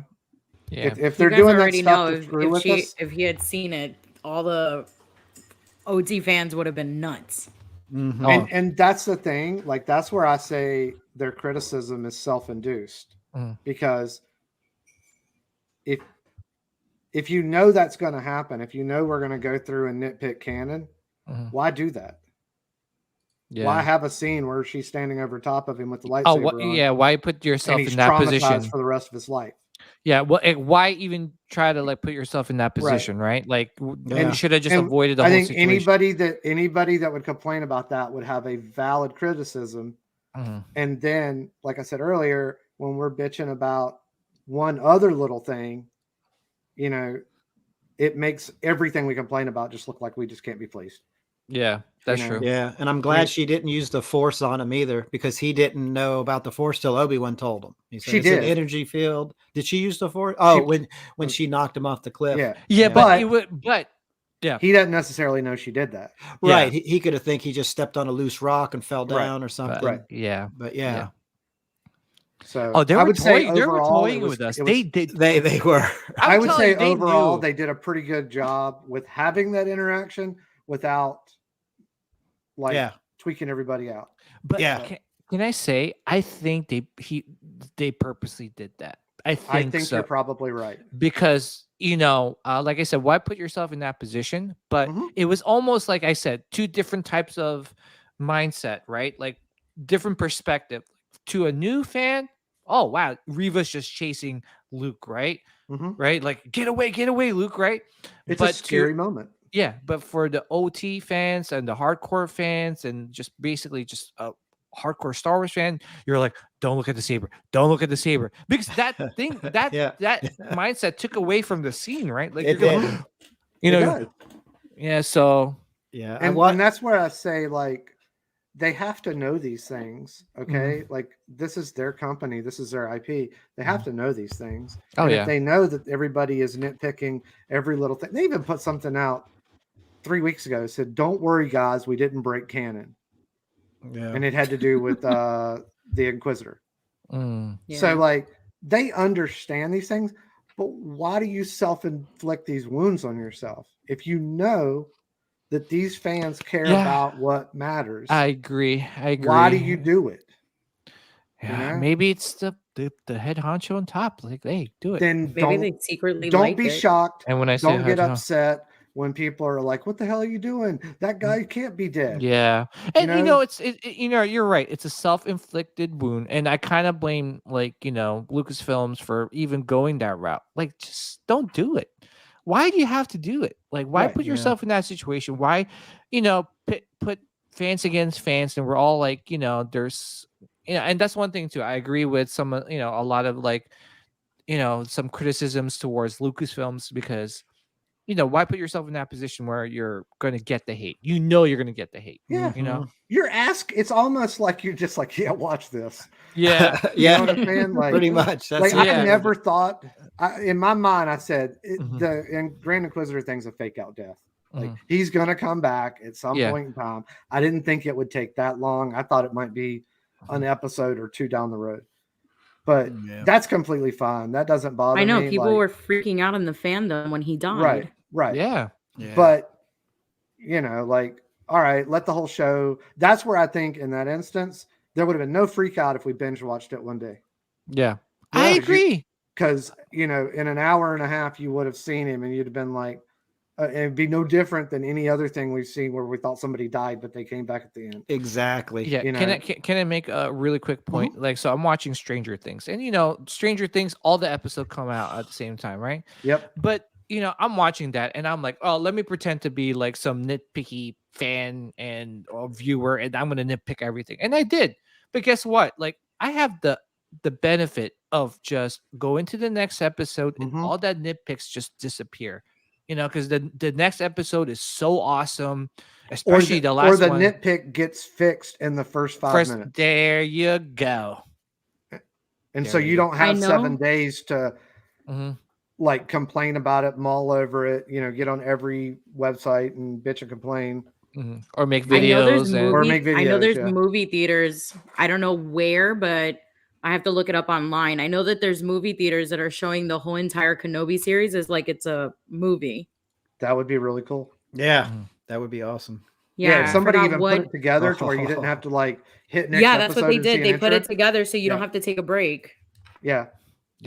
And I think a lot of things would play differently that way. Yeah. I do like having the whole week to let it breathe and to be able to enjoy it for a month and a half. I like. Yeah, Sean and I love it because it's content. yeah, absolutely. But I also looked at it like with, some of those things. I'm just like, well, I don't think he's dead, but I'm going to be a little irritated if he isn't, if he's really dead. Who? But I'll wait till the end to find out. Who's dead? Like when the Grand Inquisitor, like I was thinking to myself, like, I don't think he's dead. He's going to come back. But if he's really dead, then they just took a dump all over Rebels. And, Wow. Thank you, RMD. RMD says, yeah, the runtime for the series was about 3 hours and 22 minutes without the recap and intro. Yeah, you could put that in the theater. That's a movie. Yeah, you can put that in theater. That's a movie. Yeah. That is a movie. And to be honest, and that's one thing too, is that, again, like what I said before, Kenobi was supposed to be a movie. It just got delayed after delayed after delayed till finally they were like, let's do it into a show. And I kind of like it because imagine if this was made into a movie, all those little like scenes would have been deleted, right? Because they would probably try to, because one thing with movies, right? With movie theaters, they like to keep it at a certain time limit so that they could play that movie over and over again. They get the most show times in a day. Yeah. So that's why they were like hating on freaking Endgame, because they're like, oh, what, 3 hours? Like, you son of a. No Way Home was the same way. Yeah, No Way Home. 3 hours and some change. Yeah, they're like, I think the longest movie I ever saw was The Hateful Eight. Oh no, I didn't watch that one. I think I know it's a that one was Tarantino movie. Yeah, it was like 3.5 hours. I went and saw it on Thanksgiving, and they had an intermission. And you came out on Christmas. Yeah, and I came out and it was Christmas. Yeah, I remember being a kid going to see something. I don't remember what it was, but there was an intermission. Yeah. Well, I watched Grindhouse. I remember that was Robert Rodriguez and another director. Oh, Quentin Tarantino, like Planet Terror. Yes, Planet Terror, and like it was Best 2 movies. Crappy horror movie. Ever. Oh my god! And then it was like they showed Planet Terror first, right? And by the way, my wife hated me after bringing her to watch 2 movies back to back. So we watched Planet Terror, and then there was an intermission, and then we got to watch the second movie. So anyway, let's go back to Star Wars. So okay, cool. So here it is. This is part 2 of the fight. Vader is like walking away. He's like, yeah, I got Kenobi. But then you see a shot of Kenobi using the Force to hold those boulders and rocks above him. Yeah. And Nilda, what your thoughts are about the second half of the fight? When I saw Kenobi on the ground and he was, in this position, and he was using this hand to start lifting the rocks, I remember I turned around and looked at my son and I was like, we are about to see the fight. I go, this is about to really go down. I go, Kenobi is really going to project all the Force in him. And right there, when he's standing there, like godlike, like, I am the Force. Yeah. I was like, yes, we're going to see it. So badass. But overall, I liked it.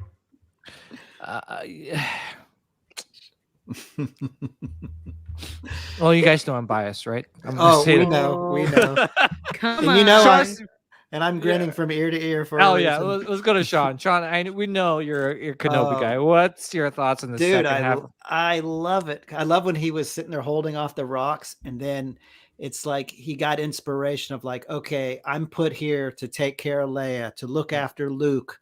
Like he just started having these, visions and flashbacks or whatever you want to call it, and that gave him the motivation.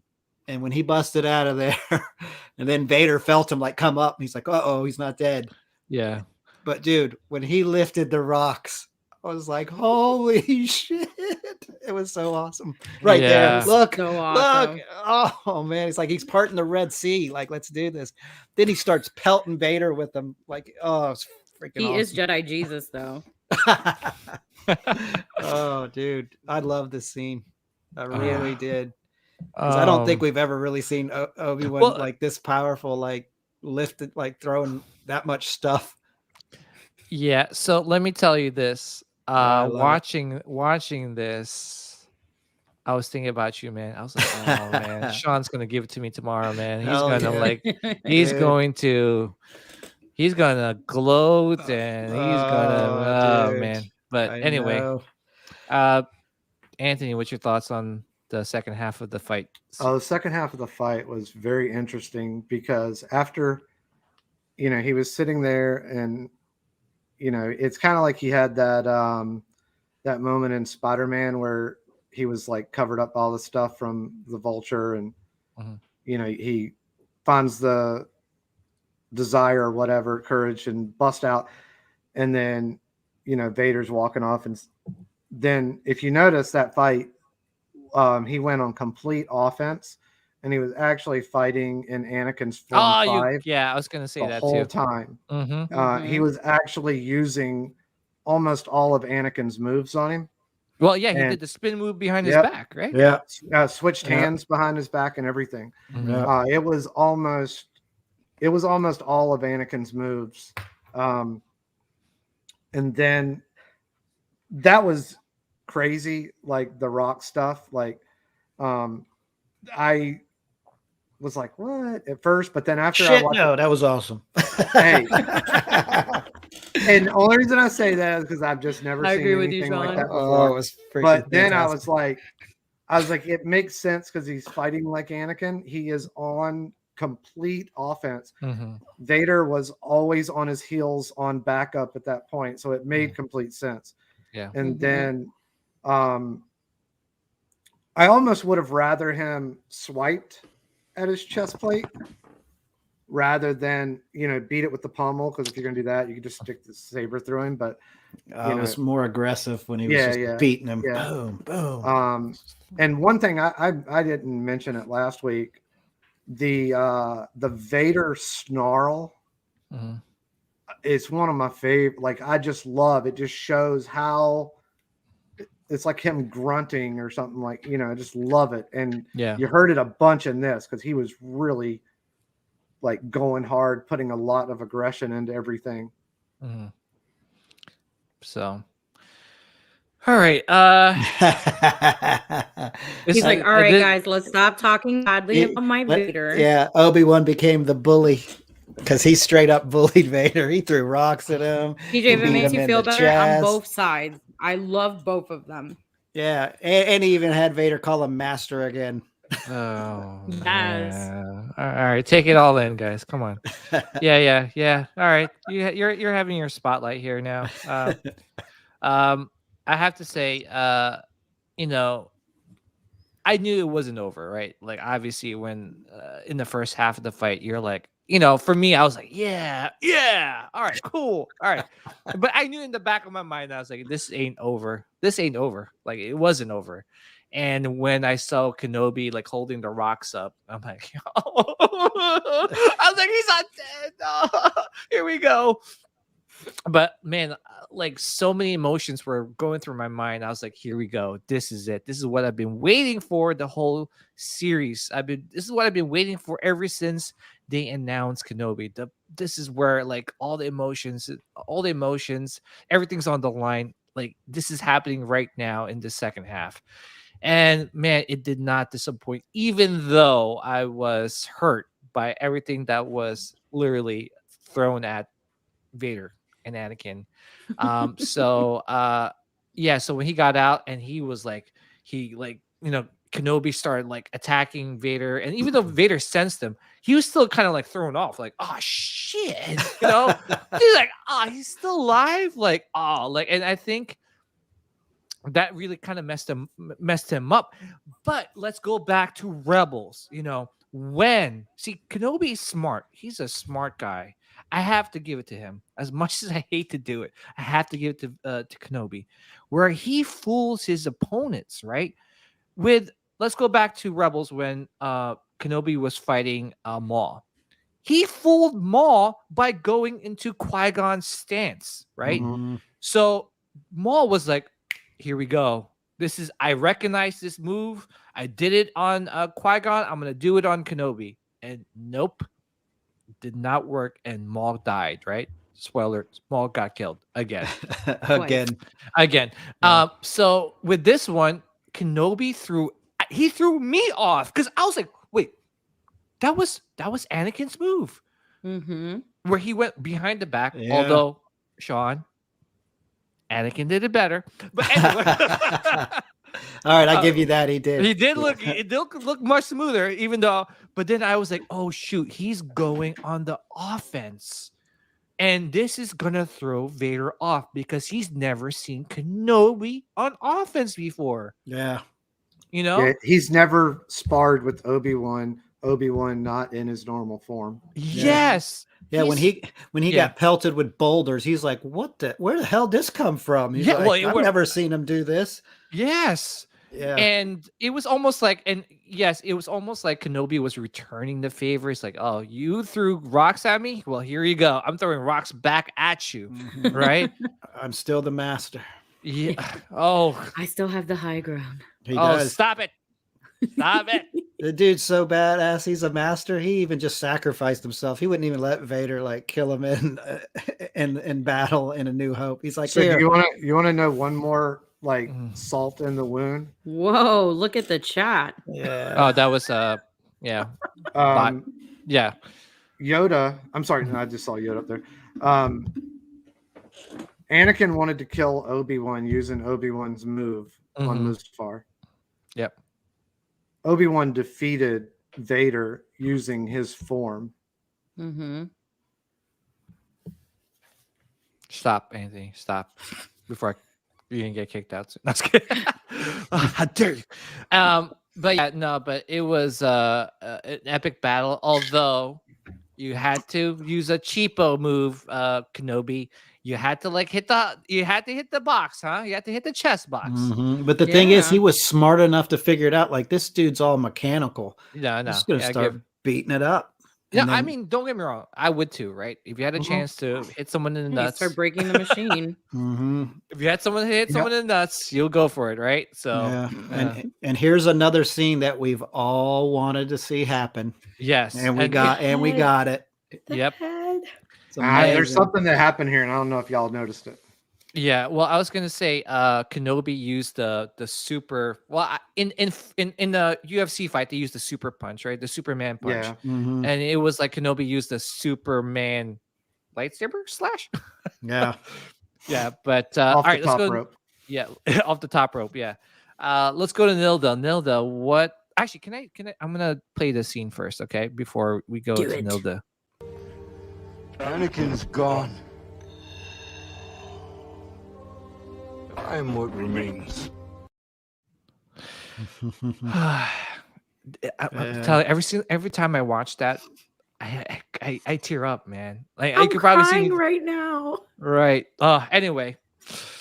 Yeah, Nilda. See, I would like to start off with that, but Nilda, what's your thoughts on this scene where I'm crying right now as we speak. I got very emotional watching that because Obi-Wan was apologizing to him, saying, he was sorry. And it was, we were just talking about this before we started the show here at the house. Obi-Wan has always felt this guilt that he let his best friend, slash brother down. So to finally see Anakin's face, you hear him, he was like, Anakin. And, all the emotions poured out of him and he was crying while he was talking to him and he felt so bad. It was, like I said, it was so poetic. It was beautifully written. It was just, like I said, I could not stop crying. And like how Anthony stated earlier that he watches, like all these reactions. I was this close to filming my reaction, but I just didn't want people making fun of the floodgates of tears coming out of me. Yeah. And I totally agree because at that point, like I was like, I was down. I'm a Vader guy. I'm like, oh man, he's getting his ass whooped, right? But then, it was one of those where he what's that called? We got some bots again. But it's one of the but it's one of those things too, is that like this scene come up and you're like, I went from that to like, it hits the heart. So let's go to Sean. Sean, what's your thoughts on this? Sorry, I was trying to block this user. But yeah. Absolutely amazing. I usually don't. I'm not one for crying a lot. I didn't cry over it, but I tell you what, I got choked up when he sees his face and you see Obi-Wan tearing up, and when he just looks at him and he goes, all he had to do was say Anakin. to me, he was talking directly to his brother Anakin at that point. Yeah. It wasn't Darth Vader. It wasn't Anakin that, fell to the dark side. It was his brother. And just the way he said it. And you notice like Anakin's eyes where he was fighting with the conflict, his eyes were blue. And then when he got mad, they would turn, back to the Sith eyes. But when he first sliced it and he looks up and Obi-Wan goes, Anakin, I was like, oh man. Then he starts crying, he's tearing up, and it was just an amazing scene. And then I loved when Anakin's like, you didn't, destroy Anakin, I did. Yeah. And I was just like, oh my gosh. I was like, that was just amazing. That whole scene just reminded me of the fight between Ahsoka and Vader. Yes. In Rebels. And, when she did the whole helmet thing, when she sliced the helmet as well, I was just like, oh my God, we're watching this again. Yeah. It was an amazing, that was the first time in a long time that I was just like, oh my gosh, this is like, it really hit home, and it reminds you of end of Revenge of the Sith, he goes, you are my brother, Anakin. I loved you. Just, yeah. And it's that one, him just going, Anakin. It was talking to, his brother, and it was freaking emotional and awesome. And then I kept thinking, how awesome is it going to be when Hot Toys makes this figure with the busted helmet? I know. It's funny. Well, I had all these emotions. Well, I'm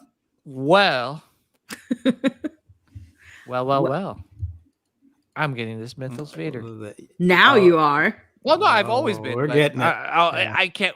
More like now, I can't wait for this Vader to come in now, because now you get with the exclusive portrait, right? And how crazy is that? It's on the same side. It's like they knew something. They but Kuchak brothers, they're the ones who sculpted this, but man, it's like he knew something, or he felt something. Because when Ahsoka did it, was on the right side. Yeah, it's on the same side. Can I add one of my favorite parts out of this whole entire scene as well is when you get the changing of the voices. Oh yes. You're getting Hayden Great. and you're getting James Earl Jones, and I'm just like, oh my god, fantastic. Like, It how was are you beautifully doing this done to me right now? Because it's like, yes, it's almost like there was like the suit is malfunctioning and it's giving you the voices, right?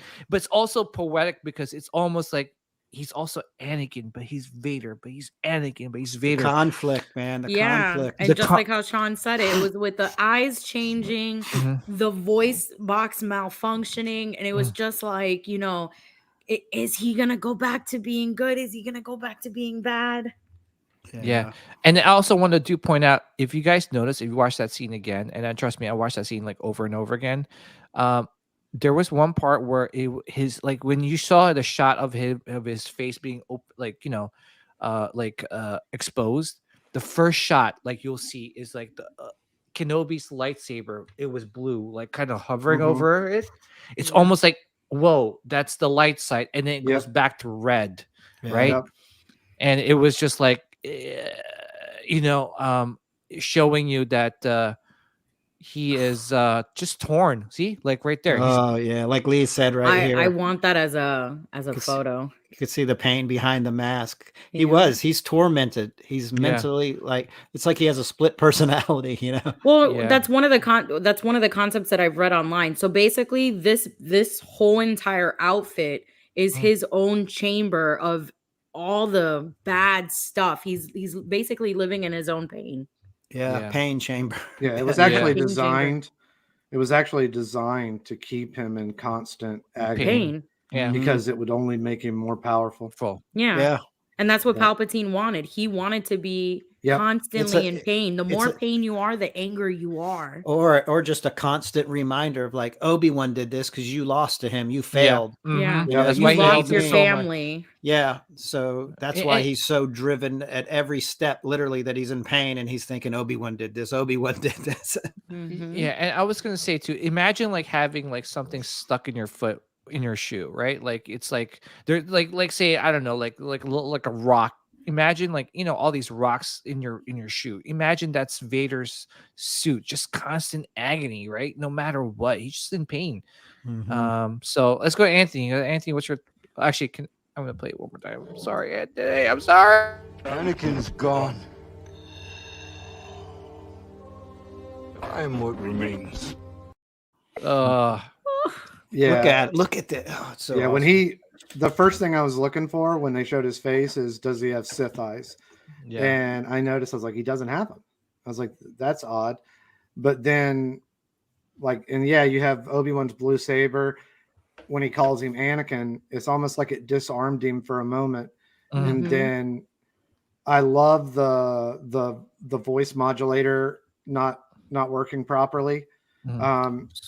Great. Before anybody in anywhere ever says anything about like his lips not moving, his esophagus and voice box was so damaged that he has a block right here in his trachea, and it's almost like somebody that had throat cancer. Yeah. And that's how he speaks. He doesn't move his lips to speak. So anybody that ever says that, go ahead and nix them right then and there. And you see the voice box in what the first or second episode. You see it here. Even in the fight scene here, when he's talking, he kind of like turns a little bit to the left, and you see a piece of metal right here. Yeah. So then his eyes turned back, and like I love how it was. You could hear Hayden, and then it was almost like it was squelching, like the microphone was breaking up, and then you would hear straight up James Earl Jones Vader, and it was just so like moving just to have that. And then you see like when he says, you know, when Obi-Wan's apologizing, and then he's like, you didn't do this to me, I did this to me. It's like, I love that. I don't want your pity. You know, like one of them things. I don't want you to feel sorry for me, you know. Or he's just letting them know like Anakin's dead, dude. Yeah. I'm Vader. Yeah. He's like, yeah, don't call me that name again. Yeah. And then even when he says, well, then my best friend is truly dead. My friend is gone. Yeah. Beautiful. It was a beautiful scene. Yep. Yeah. The writers did an amazing job just writing that whole entire thing. Yeah. They did their homework. Yeah, they did. Yeah. And they should be applauded for that. Yeah. And I was going to say too, like, I know you said he doesn't have Sith eyes, but right there, he does look like he does. He does there, but when he first put his head up, he had blue eyes. First, yes.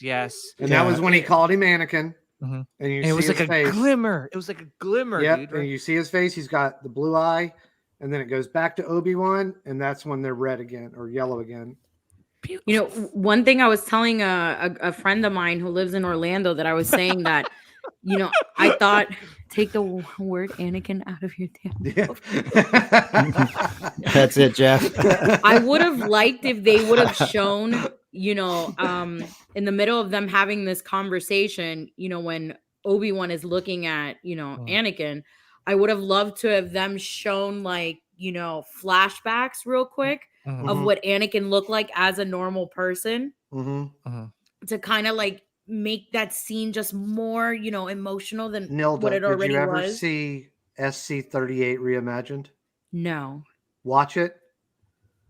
And if they would have done something in that aspect, would have been way more powerful. Watch it. It's called SC-38 reimagined. It's on YouTube. Yep. Yeah. Hold on, It's I'm going on there now. Yeah. SC 38 reimagined. Yep.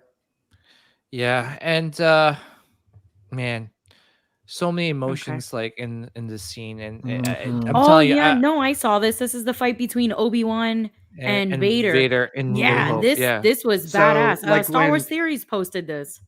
Yeah. And then like, you know, when he pushes Vader back in that, and then Vader looks up and he says, you know, it was the line of Anakin yelling, I hate you. Made that whole scene. Like, I just got goosebumps. Actually, RMD Collect. This is Yeah. a good one. RMD Collector says, Obi-Wan says, then my friend is truly dead. Yep. Ahsoka, then my master is truly dead. Yep. Luke, Wow, Luke great. said it. Then my father I did is not catch truly that. dead. Great point, RMD. Great Emotional damage. Yes. point. Yeah. Very good. Great Very point. good. Great point, RMD. And yeah, it's almost like, can I say something? It's almost like, I mean, yeah, the writers were, some things were kind of off, but man, they must have did their homework for this episode. And let me tell you, maybe Filoni came in this last episode to kind of guide them with. Well, he should have been there the whole time. I know he shouldn't have been there. Or there should be somebody.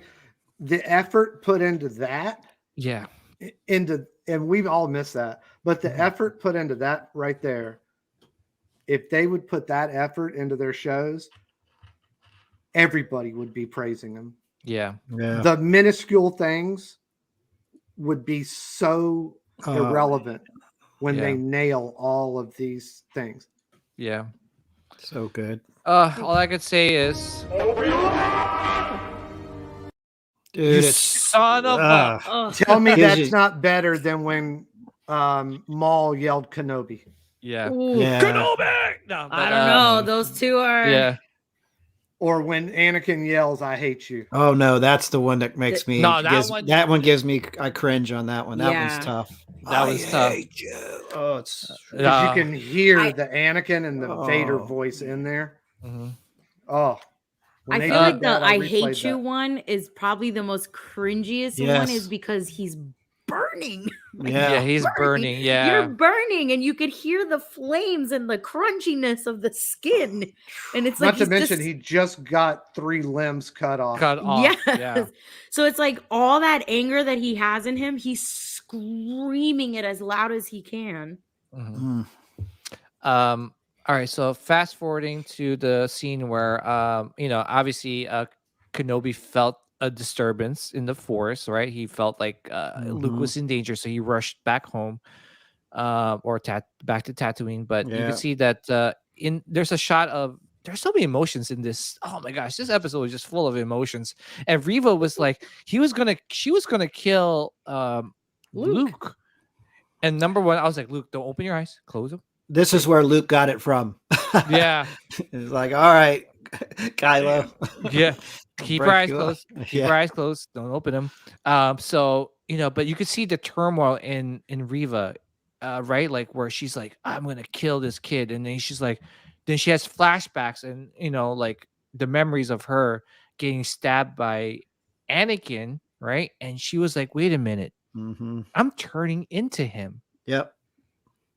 Because she says it later on. It's like, she says it to Kenobi when she's bringing back Luke. It's like, am I becoming like him? She almost did.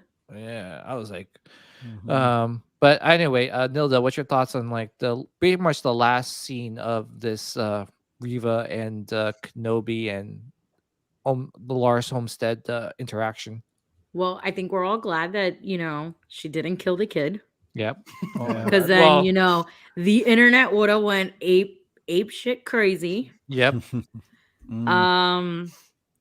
I loved at the end, that interaction between her and Ben, where they talked, and in my mind, like, where does she go from now? Because that's true. Everybody knows what she looks like. She didn't hide her face, Mm-hmm. and it's not like you can go back into the town because everybody's gonna look at you and be like, "Oh, we forgive you." Like you cut off some lady's arm off. Yeah, exactly. Exactly. You didn't kill a child. She so said you didn't have jurisdiction. All is forgiven. What the hell? Like, what's your problem, lady? So it's like, what do you do with her? The lady's like, geez, oh my God, I was just saying. Don't so crazy about it. Yeah, no, I agree. Where is she gonna go? Like, you know where she's gonna go? She's gonna have her own show. That's where she's gonna go.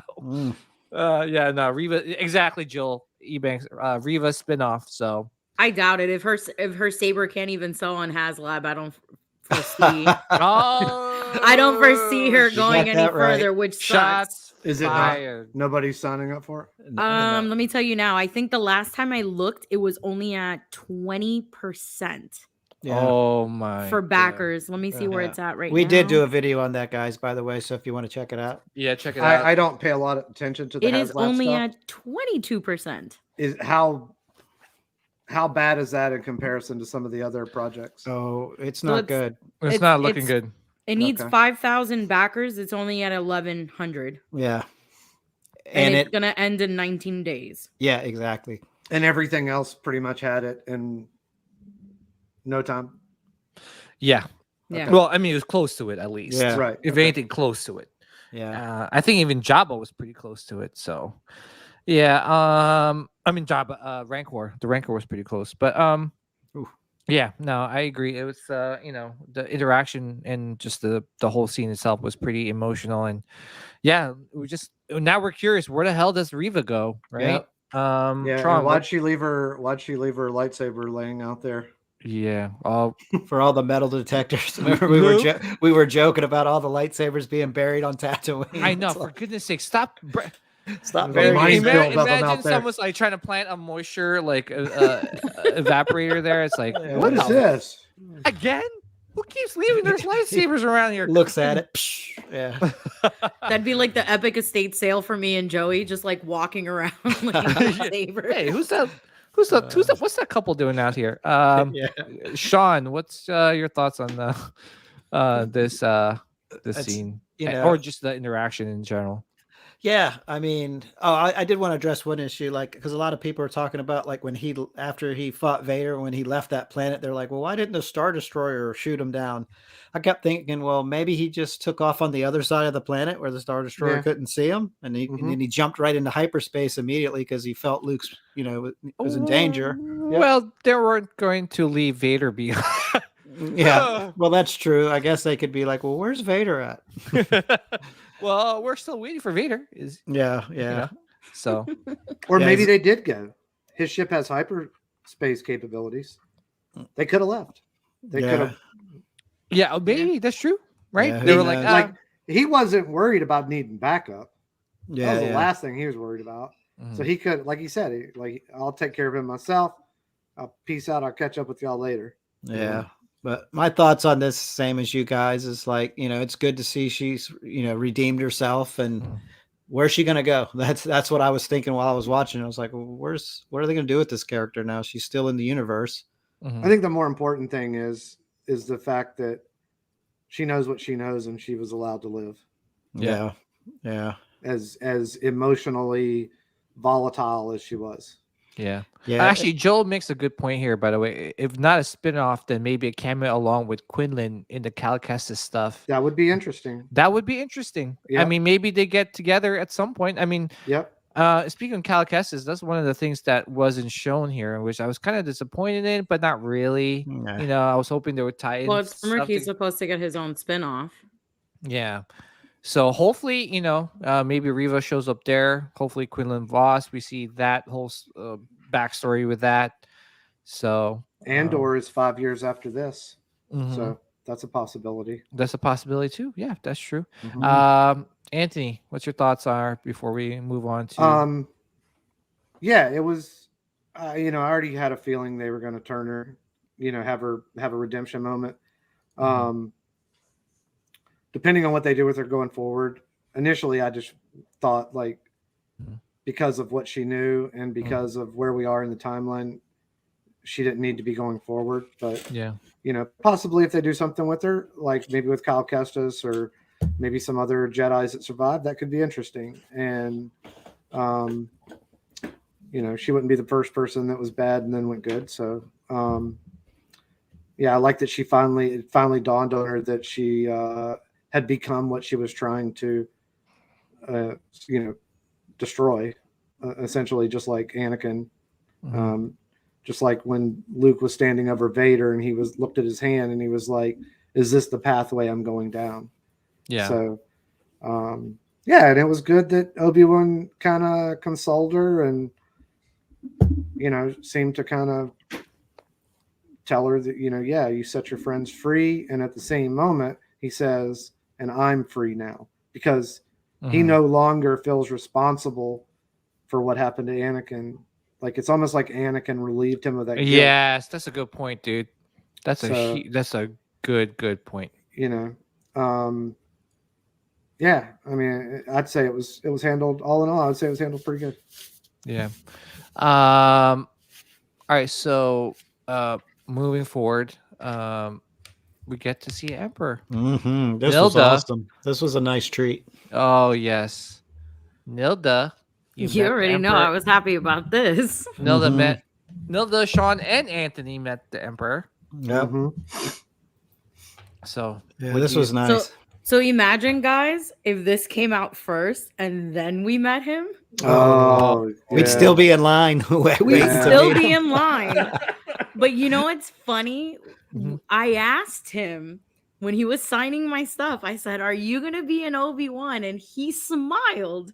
He didn't say nothing. Well, even at Celebration and at ICC on the panels, people asked him that question, and he just says, "Well, maybe not in the physical form." Like, so he was hinting toward a hologram. Yeah. And I know for a fact, well, not for a fact, but you can see it here. This is, Ian right now. Not old clips. From another movie. This is him at his age. The real wrinkles. With the real wrinkles, and he's aged, and the only thing I was hoping for that he was gonna say like good. Like that's all I wanted to hear. Oh, he wasn't happy with Vader because he's like, dude, like you're not fully committed to me yet. Yeah, like dude, you're still bitching and whining about your old master. Exactly, and you call him master. Yeah. Sean, what's your thoughts on? Oh, it was freaking awesome. Like I love this whole scene. Like we said, like Palpatine knows there's still conflict in him, and and then all the emotions just dealing with Obi-Wan. But one of the coolest scenes though is like after he's like, no, you're my master, and then he goes away, and then they pan out right here where he's sitting on the throne, and you can see like the lava, the red lighting behind it. Yeah, I just kept thinking how cool that would be on a print, like a long print.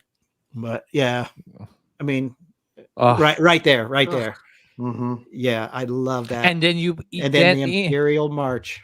So here's the thing too. I know someone mentions like, oh, they're not playing any of the theme songs, but it's almost like, well, I mean, I don't think they want to overdo it. They want to probably play it at the right time. But we did get to hear it. We did get to hear Leia's theme song too, right?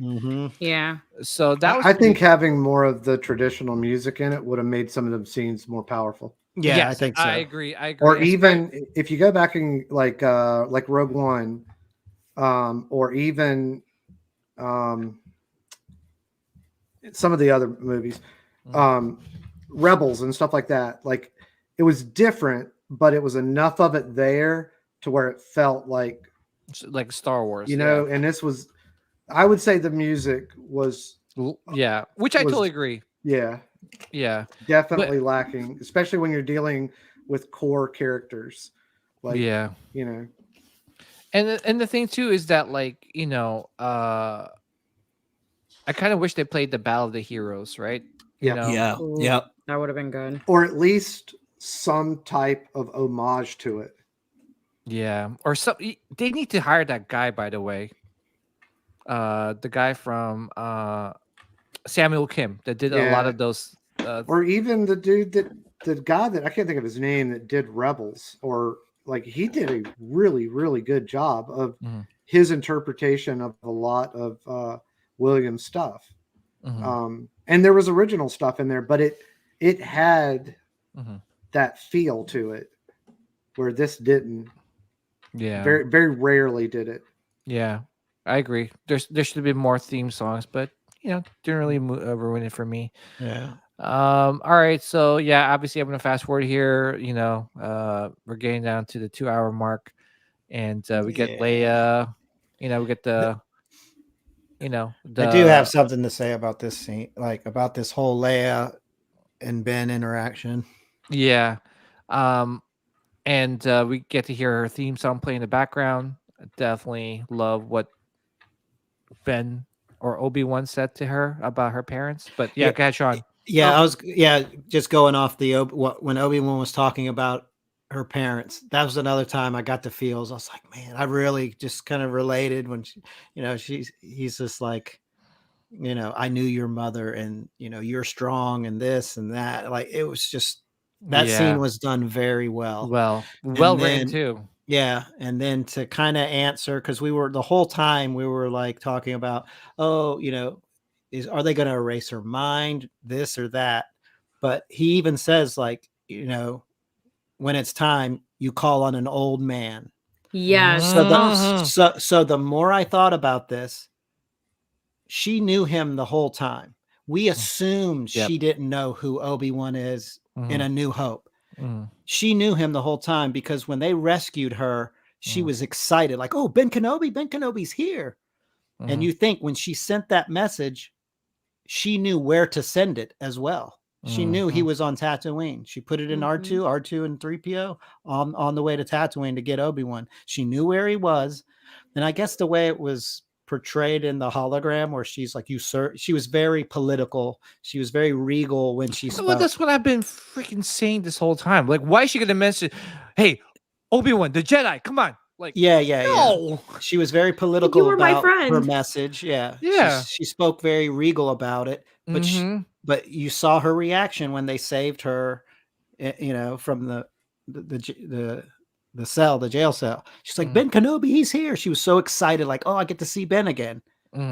So she knew him this whole time. We just all assumed, like, oh, well, how are they going to connect this? No, she knew him the whole time. In our minds, though, it was 40 years ago, and you're a little kid trying to watch this and put it together. It seems like they didn't know each other, but this makes perfect sense. So I'm so glad they answered this question. Yeah. And again, it's one of those where people that nitpick go down this deep rabbit hole. It's like you go in YouTube one night and you go start looking up pimple popping videos, and you just go in this deep dark rabbit hole. Next thing you know, you're like, can't watch that. Oh my gosh. Like, you're looking up the end of the world kind of stuff. Wait, it's not like I'm saying like I did it, but anyway. Nilda, what's your thoughts on this I guess you could say the last interaction between Leia and Ben before the original trilogy? So this interaction reminded me of when Elliot said goodbye to E.T. Oh no, that was a tough one. That was a tough one. It was man. I tell you guys, I was emotional throughout the whole end of it. It was a goodbye, but it was like, I'll see you soon, but not, soon enough. But, I have to give props to this little girl. Her acting on this show was just so amazing. Fantastic. And I'm hoping that what we discussed the last time, that I hope her parents were big Star Wars fans, and they told her, like, you got to do this. You got to, like, show her all the films. She did her homework. Let's just say she did her homework so good. If she didn't, she was directed excellently. Yeah. Or just the casting, the directing, like everything was perfect about this girl. It was great. Yeah. Anthony, your thoughts on this class? This is a good example of tying up, like when you do a movie and then you go back in time and do a prequel many years later, where you didn't plan on it. This is a great way for them to tie up a loose end. Yep. And making it so that she's not supposed to contact him all the time, and you're only going to see me if you need help. And it also fixes something that I had headcanon a little differently for the scene where she talks to Luke, and Luke asks her, do you remember your mother? And she says, vividly, I only remember images, and so in my mind, I always thought possibly that mother died when she was very, very young, and that's what she was talking about. Or could it be something with the Force where she just has quick, blurry images of her mom? And so this is a really good way tying that questionable thing up to where she knows that she was adopted. She doesn't know who her mom and dad are, but she knows they were good people. Yeah. That's it, you know. And this was also very, very good as far as like that scene when Obi-Wan was talking to her on the little transport. You know, I see her and I see her mom. So I thought that was really good too. You know, I'd say they've handled her very, very well. Yep. And I agree. it would not shock me if like her mom and dad were huge fans or at least had the whereabouts enough to say, hey, you need to go watch all this stuff with Princess Leia. Because I'd say this is exactly how I would see a 10-year-old Leia. And I do love how she's got Tala's holster on. So she's already gearing up like, I'm here to fight. Yep. You know, I'm here to lead this rebellion. That's why she said to Bail, like, listen, if we're going to do it, we're going to do it my way. Right. He's like, all right, let's do it. I love that. Yeah. This was perfect. I agree. There's a friend of mine, his name's Brett, and he watched it around lunchtime. He shot me a text. He was like, oh my God, this. And then I was like, there's so much more. And then he texted me a little bit later, oh man, this. I was like, you haven't even scratched the surface. Like it was like each one of these scenes as we're like, oh my God, I can't believe this happened. This happened. This happened. This happened. Yeah. Yeah. And I was going to say, listen, if you're a hardcore Star Wars fan and you did not like this, I'm so sorry. You know, I remember Sean was telling me today, he's like, I'm going to watch it on my lunch break. I did. I took lunch. I'm sitting there eating and I'm watching it. I'm like, I couldn't wait. And then I got home and I watched it again. And then I was watching it a third time when PJ hit me up and goes, dude, we got to get on. And I was like, all right. Yeah. And the thing too. Yeah, I'm sorry. No, I was saying I just meticulously planned mine. Like I went to bed at 9:30 and then I was like, I'm getting up at 4. And you know, the show's probably going to be about an hour long. Gives me time to eat breakfast, shower, get dressed, and go to work, and then watch it again at work. I got up at 6 o'clock, took a shower, watched it, went to work for a little while, got home, and then watched it again. Yeah. Same here, man. I woke up at like I thought I would oversleep, like, you know, because I have to, you know, get to work at a certain time. So I woke up. I'm like, oh, wait, did my alarm go off? Like, oh my gosh, I hope it's not like, you know, 7 or 8 o'clock. I hope but then like I looked at it, I was like, oh, thank God, it's like 5:45 and I could watch this thing. And I was expecting it to be like an hour or close to an hour and a half, but you know, we got like a true like maybe like I think it was about 40 minutes. Yeah. Which, don't get me wrong, it felt longer, but it was a good pacing. Yeah, good 40 minutes. Yeah, I would say there was no like dead spots. No, I would say everything pretty much needed to be in there. Yeah, flowed well. I agree. All right, so we're gonna fast forward here to the scene where Kenobi's packing his things.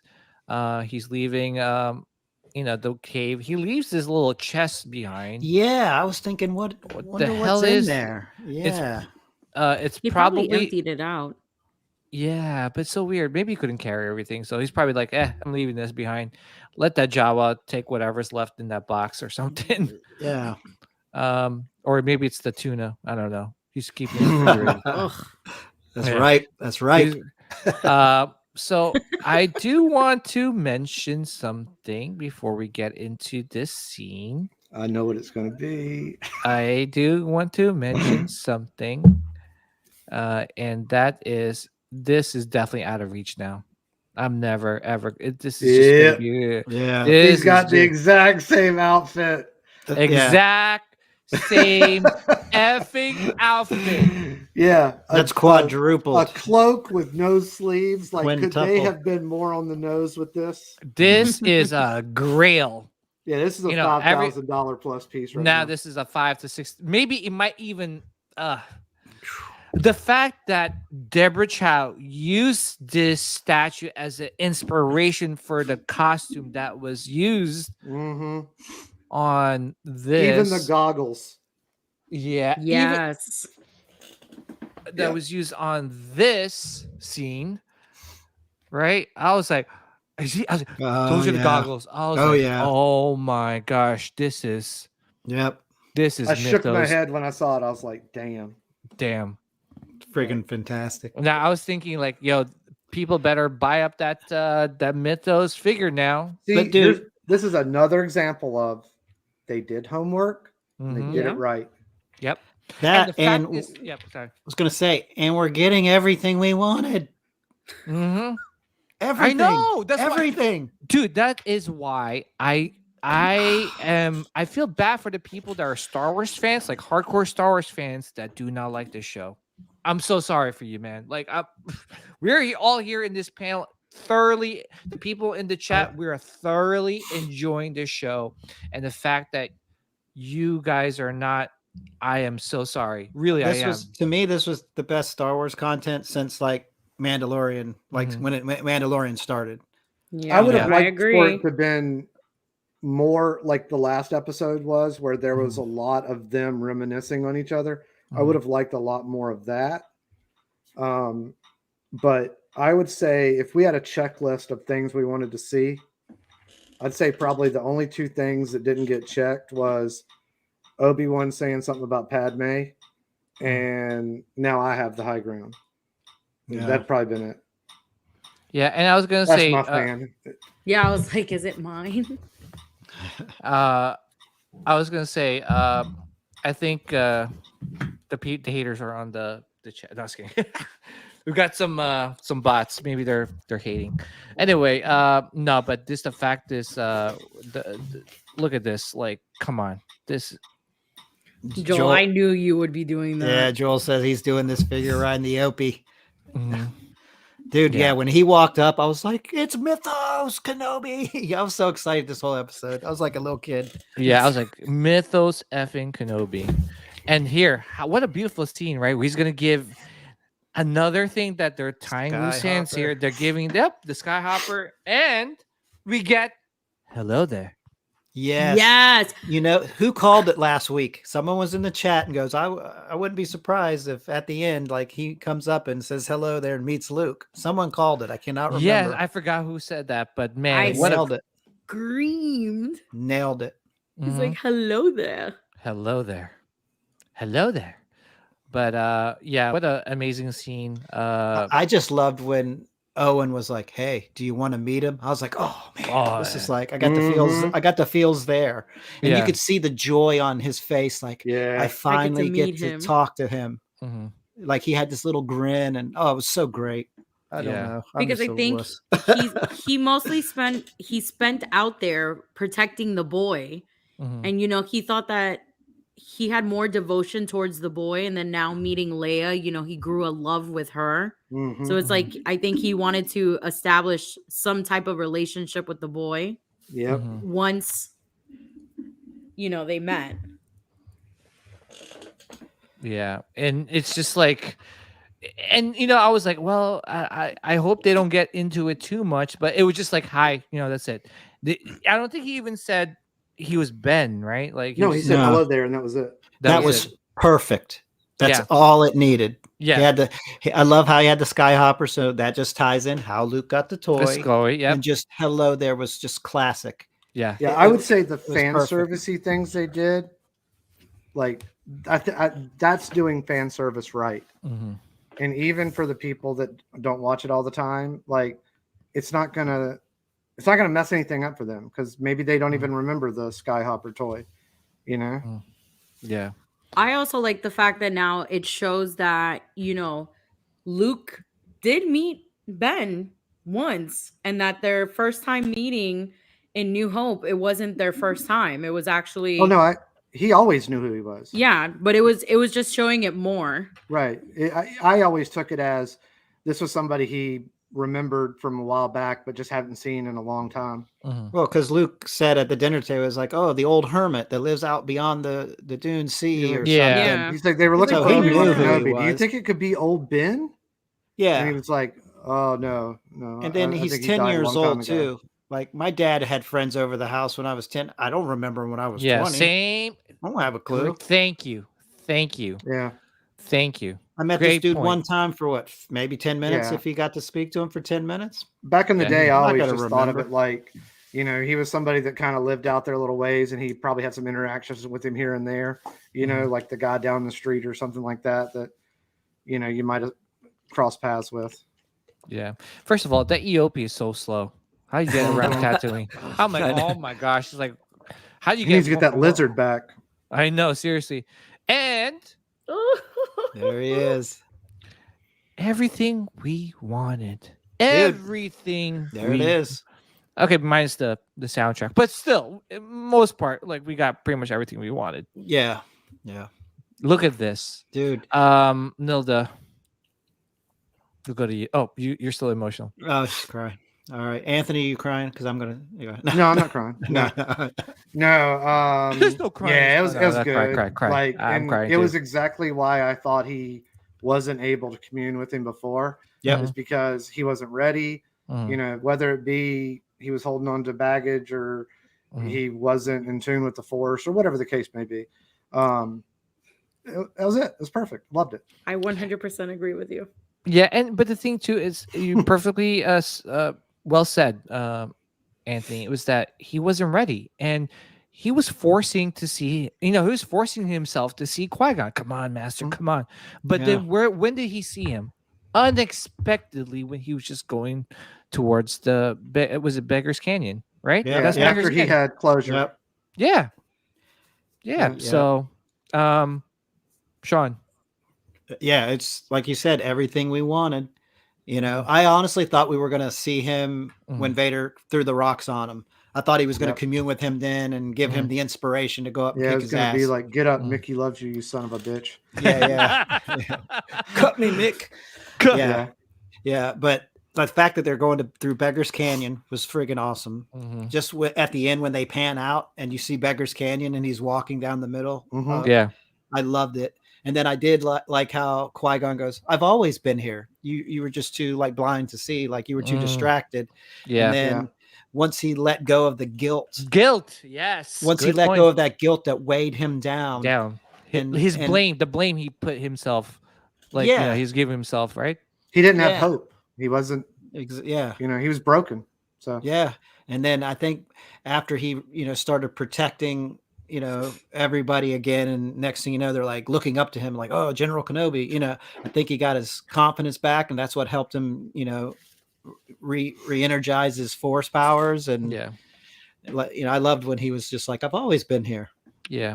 And that's like in Return of the Jedi, when Obi-Wan, Yoda, and Anakin appeared, the only one that saw him was Luke, because Luke was the only one that was in tune with the Force. Yeah. They were there, but nobody else saw him. Yeah. Yeah.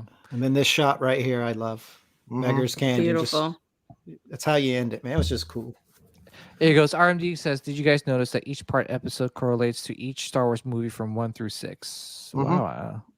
There were aspects of each one that were homages. Some had more than one, but yeah. Yep. Nilda. It was beautiful. Okay. Still emotional. I was, because I was waiting every episode to see him, and every time we didn't get him. And just to agree with Anthony, what he said, he wasn't ready yet to see his old master, and he was holding on to so much regret. And once you see that he sees him, and Qui-Gon says what he says to him, it kind of gives you that sense of he's finally at peace. He's ready to move on in the next chapter of his life, and he's ready to go and learn from his master the ways of how to become, a full-fledged Jedi, and then later on be able to become one with the Force himself. Yeah. Yeah, and what a perfect ending too, right? Like it's just like Kenobi has no baggage. He had closure, like, because you, like you said, like I forgot who said it, but basically, Anakin or Vader says like, no, I killed you, didn't, like, yeah, you didn't make me this way. I did. I did. Yeah, I did this. I did this. What up? Oh, I can't wait to watch the behind the scenes. I don't know if there is one, but I do like how, they've set it up they can do a season 2 now, because even when they're walking away, Qui-Gon's like, come on, we got a long way to go. Like, keep up. I don't want them to. I feel like they should leave this the way it is. Yeah. It ends epically, And that's it. Even though a part of me is like, oh, I would love to see a second season. I'll tell you I what. see older Ben, so he fights Darth Maul. Yeah, But if there was a show they did that was in the timeline of Rebels, and they were able to do an episode where you had Ezra in that scene, I'm down. But I don't like. They did a good enough job tightening it up, and they didn't really. I'd say they handled some of the loose ends pretty well. Yeah, and I think if you can't have him back in action without Vader finding out, so don't do it. Yeah. I just to comment on Joel Ebanks' comment about so to be clear, at this point, Yoda has already trained Obi on how to commune with Qui-Gon, but he was just rusty. To be honest, maybe he trained him how to commune with Qui-Gon, but he was just not ready. He was supposed to commune with Qui-Gon and learn. Qui-Gon was going to teach him. Yeah, but the guilt weighed him down too much. Because this was the first time he's ever seen Qui-Gon. Because I think he also had a question earlier about, isn't this when Vader was at his most powerful? And no, he would have been at his most powerful right before A New Hope and like during A New Hope. That would have been at peak power. And he is so conflicted, obviously, here, and fueled by revenge. He's not 100% evil yet. He still has a little good in him. And like Padme said on her deathbed, there's still good in him. Archangel says Vader was so powerful when Obi-Wan tells him he is sorry. I think that was the spark that started bringing him back to the good side. That was when his eyes changed. That's when his eyes changed. I agree. I'm telling you, just by him saying Anakin, it was talking to his brother. No one else. That's what got me. I was like, oh my gosh, that was just that whole scene, just that one word was so powerful. Yeah. Anakin's gone. I am what remains. Oh my God. I can't. Every single time, man. I was like, I tear up. It's like more tears coming. Come on, guys. I don't want to cry on the channel. I don't want you guys to see that I'm an emotional wreck. See, but guys, Anthony. I was gonna say, like, if the people at Disney would see some of this, seeing how the people reacted to Luke showing up and us finally seeing Luke the way we always envisioned Luke being, these are things that would make us happy. And I mean, you have people watching reactions and crying because this stuff means something. And then it also is going to be good for people who aren't hardcore fans. These people are, it's not that what we want to see is something that is going to be crappy for somebody who just started watching Star Wars 2 years ago. Like, that's what I just can't wrap my head around. And I say overall, if we had a checklist of things, they just went right down it and did it right. And there are times when it looks like they did homework on top of homework to make sure that they get something right. I just want to see them do that all the time. No, I agree. They will have they'll have more success. If it's 50-50 bitching, loving on something, it's going to be 80-20. You know, like, because the stuff that people are going to be bitching about is like, oh, Beggar's Canyon doesn't look exactly like it did in the other movie. Like, so question, do you guys remember when we first started talking about this before the show aired and we were all praying that it wasn't going to be bad? Now look where we are right now. But I think after watching Boba Fett, we had legitimate reason to be skeptical. Oh yeah. And I remember Absolutely. I told you guys that I felt because Boba Fett was a miss that they weren't going to screw this one. Yeah, it was a bait and switch. Yeah, they sold us on one thing and then we saw something completely different. Yeah, and you know, and I may be one of the few that did like, I didn't like love it, but I did like Boba Fett. But again, I'm just a Star Wars fanatic, right? I love, as long as it's not like I didn't hate it. Yeah, but at the same, I see the flaws, but at the same time, like, I just felt that book of Boba was rushed. Kenobi Yeah. has been in the making I don't for know if it was many. rushed. This wasn't thought out. It I just wasn't don't thought think out. it was thought out well. Nope. Well, that proves my point. It was rushed because I think that they were like, well, let's make a book of Boba. Okay, and let's throw it to Favreau, who's doing Mandalorian season 3, doing Ahsoka, and it's just like so much is like, it's so much But content it's so for. weird. Even Rodriguez he was on something and he said, you're going to get all thriller, no filler, all killer, no filler or something like that. Well, that's Rodriguez, and to be I honest, know, like but he's the person that did the show. And that's what's so weird is he said, this is what I'm going to give you. And then he gives us something completely different. Yeah. That's Yeah, he says, why would they end off the show like this and not give us a season 2? That's very true. And Disney likes money. And this was their #1 most viewed series. Yeah. So yeah. Well, there's a good chance there could be a second season. Well, it got greenlit. It got greenlit for a second season. Yeah, because I've not heard that from Lucasfilm. I've only heard that from people. Yeah, because it got the highest. Say that. Well, they said that Kathleen Kennedy was pondering it, right? And before it ever aired, she said this was in an interview. She said something to the effect of, "This is a single season with a storyline with a definitive beginning and a definitive end." And then she said, because the lady asked her, "Are y'all going to do a season 2?" And then that was her answer. And then she said, "I don't know. We'll have to see." Well, have to see with the response. Which, I know, but like also, I think she said something like, "If there was a story, we don't want to do it just to do it. We want to make sure there's a story to tell." Yeah, which is good. They're learning. I agree. I think they're learning their lesson from. Hopefully, yes. A trilogy that I won't name. Let me propose this idea.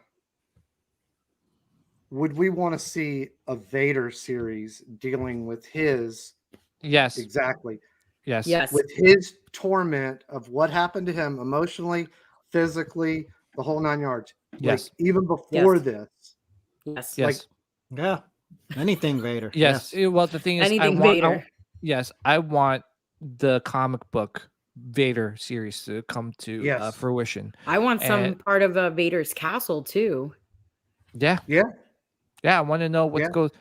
And I think and Hayden's on board. Hey, utilize it now. He's on board. Yeah, they can do stuff like some aspects of like Lords of the Sith.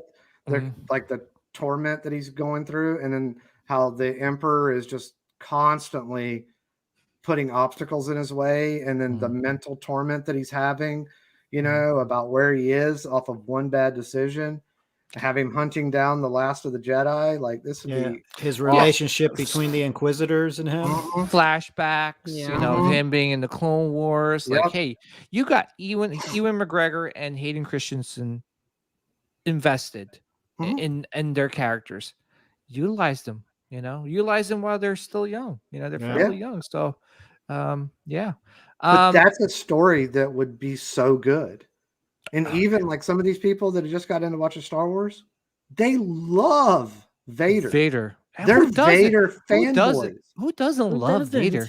Like he's the most recognized villain in the world. I was sitting there watching some of them, and like some of these people, they're only some early 20s or something like that. They are fucking giddy. Like when Vader comes walking out, they're like, "Oh my god, oh my god, oh my god!" They're looking at him in a completely different light. Yep. I think Disney having the mentality that we can't do a series about the bad guy. Yep. Like, they don't necessarily see him that way. But if they were smart, they'd realize the entire Star Wars saga is based on him. Yeah, newsflash. Hello. Yeah. Hello. All right, so we failed miserably in trying to keep it under 2 hours. We're almost at 3. I know. Oh my god, I gotta go to bed. I know. So I don't want to hold up to anybody. First of all, thank you guys for chat. Thank you so much for watching and listening to us. It means a lot to us. So seriously, please help us out by supporting us by subscribing to the channel and checking us out every Wednesday. All right, so let's wrap things up. Let's get our final thoughts on the series itself. We'll start off with Nilda. Nilda, overall, from 1 to 10, what's your thoughts? Okay, all righty then. Again, both Anthony and Sean have said it. Everything that we have written in a piece of paper that we've wanted to see, I checked off all of it. Yes. And I had no disappointments whatsoever.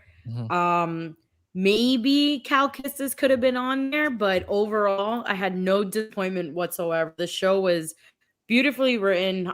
They gave us everything that we wanted as Star Wars fans to watch. And like what we talked about before we got on the show, for anyone who's a Star Wars fan and you didn't like this, like, you need to kick rocks. I just can't deal. I can't deal with the negative Nancy's. It was just overall, it was amazing.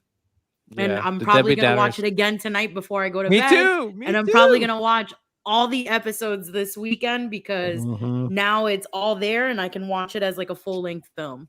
Yeah, and thank you to RMD Collective for telling us the exact runtime from beginning to end without the previews and the recaps and stuff. So 3.5 hours. Now we can time our bathroom breaks. Yeah, exactly. No, I want it to be one. Like I think it would be so good to watch it. One fluid. Yeah, without the having to fast forward through the intros and stuff like that. Yeah, I wanted to do that with like a movie. Yeah. Anthony, I would say overall, I really liked it. 1 to 10. 1 to 10. I'll probably say 10. I think the last 3 episodes were so damn good that it made up for some of the things that I really didn't like in the early part of it. Yeah. And initially I thought it was going to be a lot of young Luke. I did already know that there was a high probability that girl was going to be Leia, but she was cast a long time ago. Yeah. So I knew she was going to be in it. I didn't know it was going to be all her. Yeah, that was a nice surprise. Yeah. It was, and I will say that her being as believable as Leia as she was didn't make me irritated that I thought it was going to be all Luke. Yeah. You know what? I think somebody had posted it here, or I think I saw it on Instagram. You know, we got the adventures of Luke in all the movies. It was nice to see, you know, Leia. That's a good point. Yeah. I enjoyed it. I enjoyed it. I had no complaints. I actually was very happy that we got this one side of Leia, and then that one scene where they show, you know, once Reva finds out about Luke and they show him sleeping, I was like, yes, we're gonna get him at the end. Yeah, we got a little Luke. Yeah. Some of the criticisms I've heard about that are valid. It's because we saw the trailer and we're seeing him watch over Luke, so we think this is going to be an Obi-Wan, you know, and Luke story, you know. So and then, you know, they try to keep Leia a secret, but I mean, I would say they handled Leia so damn good that I didn't care. Yeah, you know, I didn't care at all. All right, so Sean, grade from 1 to 10, and your overall thoughts on the show. I give it a 10. I loved it, and I'm a Kenobi dude. So when he kicked his ass today, I was stoked. Oh my god! Just had to remind you of that. No, but hold on. You son of a! I'll see you in 10 years. Yeah. Obi-Wan, you son of a! Yeah, but man, I really enjoyed this. And, you know, it's got its ups and downs, but just think, if we went and saw a 3.5 hour movie, we're going to see parts that we don't like as much as the rest of the movie. We're going to see some characters, you know, that we don't like as good as the other characters, but it doesn't ruin the overall movie experience because the story was written pretty good. It's not a perfect story, and it's, you know, everyone in their minds thinking, oh, I could write it better or whatever. It's like, no, at least it was cohesive compared to Boba Fett. Yeah. We got a cohesive story. We got everything we wanted. I would say something else that I think they should do going forward is have one director for the whole series. Yeah, this was good, right? That definitely helped. So that you have the style being the same. I think that's one thing that even back in the Mando shows, you could tell they were different people. Yeah, I would say that, and there's probably some things like using some music and doing the cinematography similar to movies, like some of the movies. Yeah, I think would help. a higher budget. Yeah, well, I don't think you'd have to have the budget to do the cinematography that way. Like it's all like angles and the white transitions and stuff like that. It's those little things that make you. Well, yeah, but you need a good cinematographer. Like I think they should have gotten the guy from Rogue One who actually was the same cinematographer for Dune. So he did a very good job. Like look at those shots, and it felt like a Star Wars movie. Yeah, just the color palette and everything. It felt like a Star Wars movie. This one felt like a Star Wars TV show. Yeah, I would say things like that, or like dotting I's, putting periods at the end, or like, you can use the makeup analogy, like, make sure you got your eyelashes on right and all that kind of stuff. Like those are the little itty bitty things that make, when they're all together, they make like a massive difference. Yeah. Yeah. But Sean, any other things you want to add? No, that's what I'm saying. Like, just look at the big picture of this. What we got, what we wanted for decades. Like, look what we got. It's freaking awesome. And you can nitpick it all you want. There's bad things in every movie, every TV show. There's no perfect movie except for Raiders of the Lost Ark. No, but Raiders is the bomb. No, but seriously, take that back. I don't hear Empire Strikes. Empire now. Yeah. We're talking Star Wars, but Empire Strikes Back has flaws. Yeah, but like I said, look at the overall picture. And imagine. I'm inviting you. That's good. Okay, no, I'm just kidding. I'm just kidding. No, I mean I know you're joking, but like I've had that conversation with somebody else that didn't like the prequels, and I was just like, it was like you pick out your most hated things, that drive you crazy in the prequels, and I will match them with things in the original trilogy.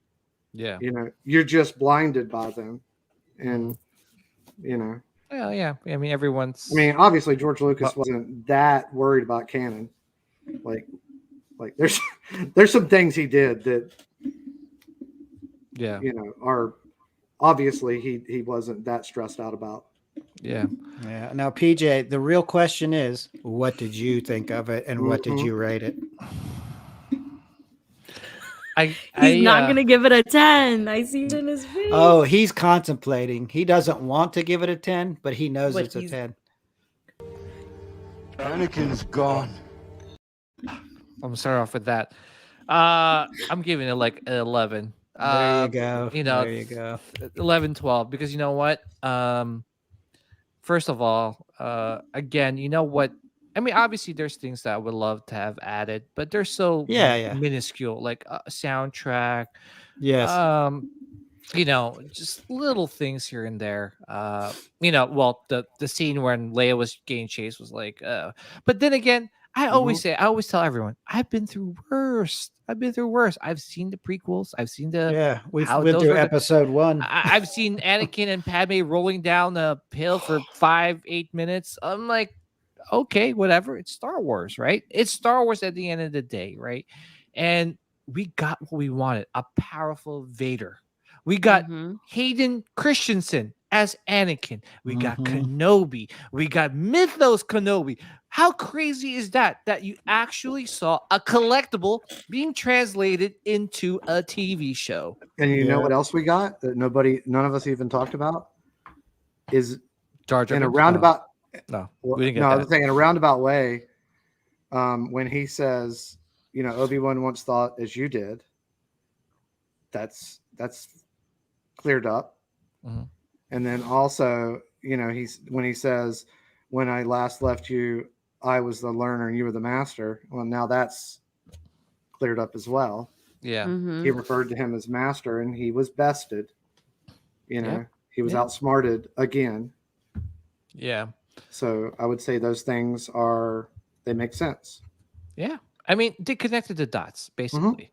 It's just that, like, I think a lot of people are so blinded and so blinded with rage and whatever they're blinded with, that they don't see those things, right? Like, and I'm so happy that I have a panel of like you guys. I have a co-host like Sean. I have, viewers in the chat that see the same way. And hey, listen, nothing's perfect. Nothing in life is perfect. But the fact is, if you dwell on that, it's like fear leads to anger, right? Fear leads to anger. Anger leads to hate. Hate leads to suffering. And guess what? Yeah. By doing all those things, you're basically suffering by not enjoying the show. Yeah. And don't get me wrong, like I shot myself in the foot by letting some of those criticisms get in the way in how, when I was watching the show, right? And I'm like, well, what are the haters gonna, and I'm like thinking, what am I doing? Like, I'm letting these people get to me. But that's how it is. That's how hate consumes you, and how negative things can just spread so like a wildfire, and just it affects other people as well. So hey, if you guys want to do that, and I'm sorry to stress it, but there's other channels that you could join other people that are in that same boat. But if you want to come into a family, a Star Wars family, like what Sean and I try to promote, you're more than welcome to come join us. You guys want to come on the show, we welcome you with open arms. We're going to talk Star Wars. We're going to enjoy Star Wars together, whether we collect, we watch, we read, everything. Yeah, and we're not saying that we're not, that we're not going to criticize stuff, but we also try to see both sides of it. You try to see the good and the bad. Yeah. Because nothing, like you said, because nothing's perfect. Yeah. At the end of the day, enjoy Star Wars. It is Star Wars, right? Yeah. I also think, like, when they do something good, we need to praise them for it. Like, we need, instead of just getting on Twitter and bitching about something, like, if we just repeatedly put stuff out there and tell them, like, you nailed this, all this stuff you did fantastically, you did homework, it makes sense, it was done properly. Like, if we tell them these things, maybe it'll start to catch on and be like, oh, well, because they're just so used to hearing us, bitch about, one thing, and if maybe they'll start to get it. Like, they obviously did homework in some aspects of the show. Do that homework all the time, and you will get that praise. Well, here's the thing too, is that we need more people that believe, are more positive, right? Because that was the downfall for the downfall for the sequels, right? It was that a lot of the Disney Lucasfilms listened to the hate, right? That's why we got I would say the vocal minority is probably the hate mobs, and I mentioned it once before. I'm starting to wonder with some of this Twitter stuff, if maybe some of this hate mob in a lot of different aspects of society is bots. Well, we're getting some right now, so I'm pretty sure they are. I'm pretty sure they are bots. Yeah. I've in a whole nother aspect of this world, I've seen copy paste comments about, like, stock comments that different people are saying all the time, and it's like, I think they're bots. And so like, what if we got a faction of people that are just, it could be 10 people that are putting out 10,000 tweets,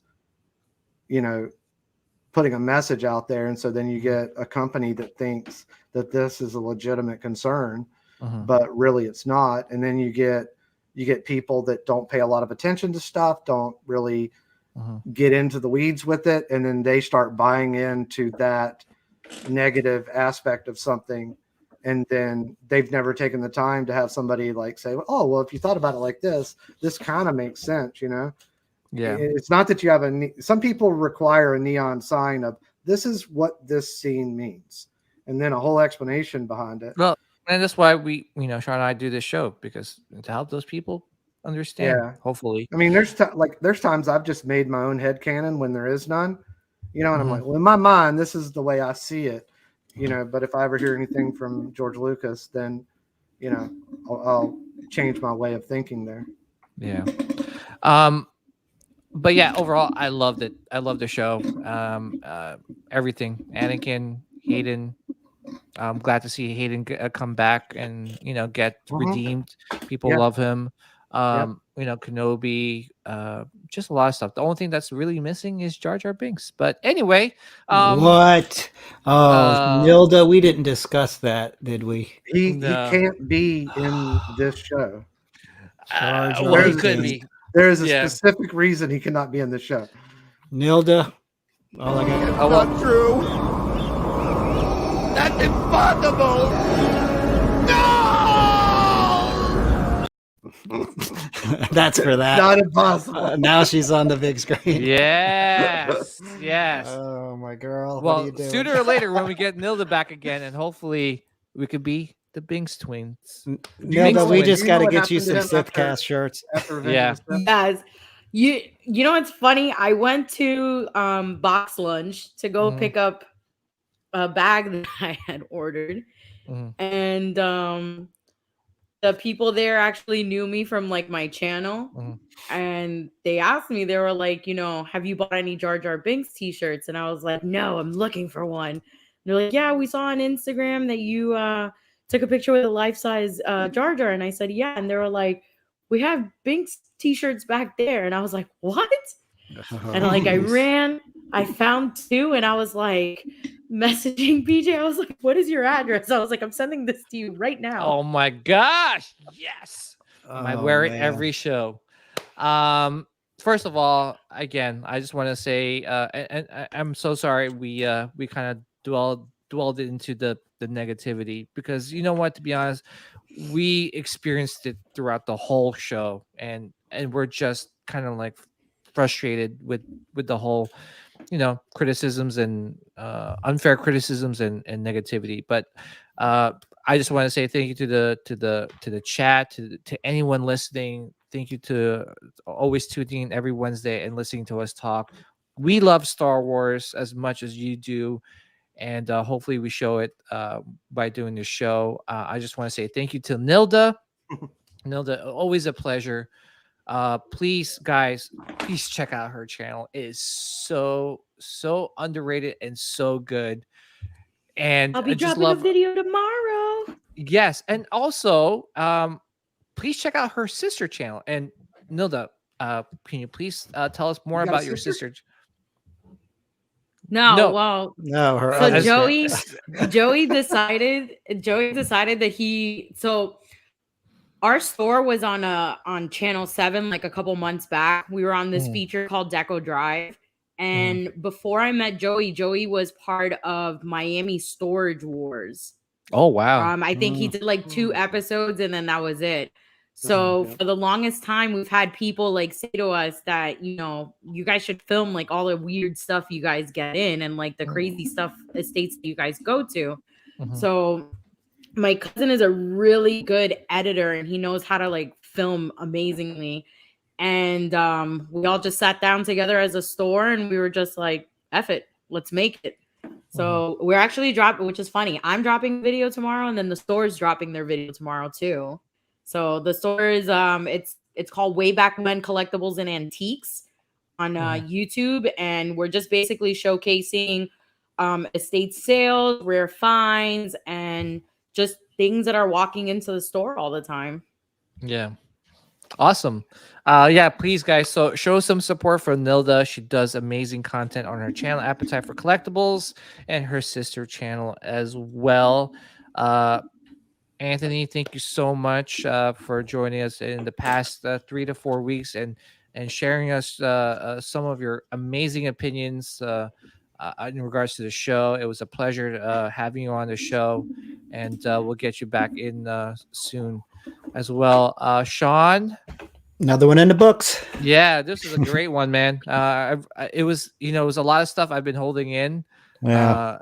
I just kind of waited to the last episode because I wanted to finish the series and give my honest opinion about the show. Yeah. And I'm so glad it delivered. It did. And I'm so thankful. I am so thankful. And, right now, Star Wars is in a great place. And I hope Lucasfilms realizes that and, keeps going forward with the same type of formula. All right, guys. Thank you so much. And one more thing. Damn you. You son of a... I don't know why every time I hear that now, I'm just keep calling me master. Just remember who your real master is. Oh my gosh. Goodbye, guys. May the midichlorians be with you guys. Always and forever. Take care. Dark side of the Force is a pathway to many abilities some consider to be unnatural.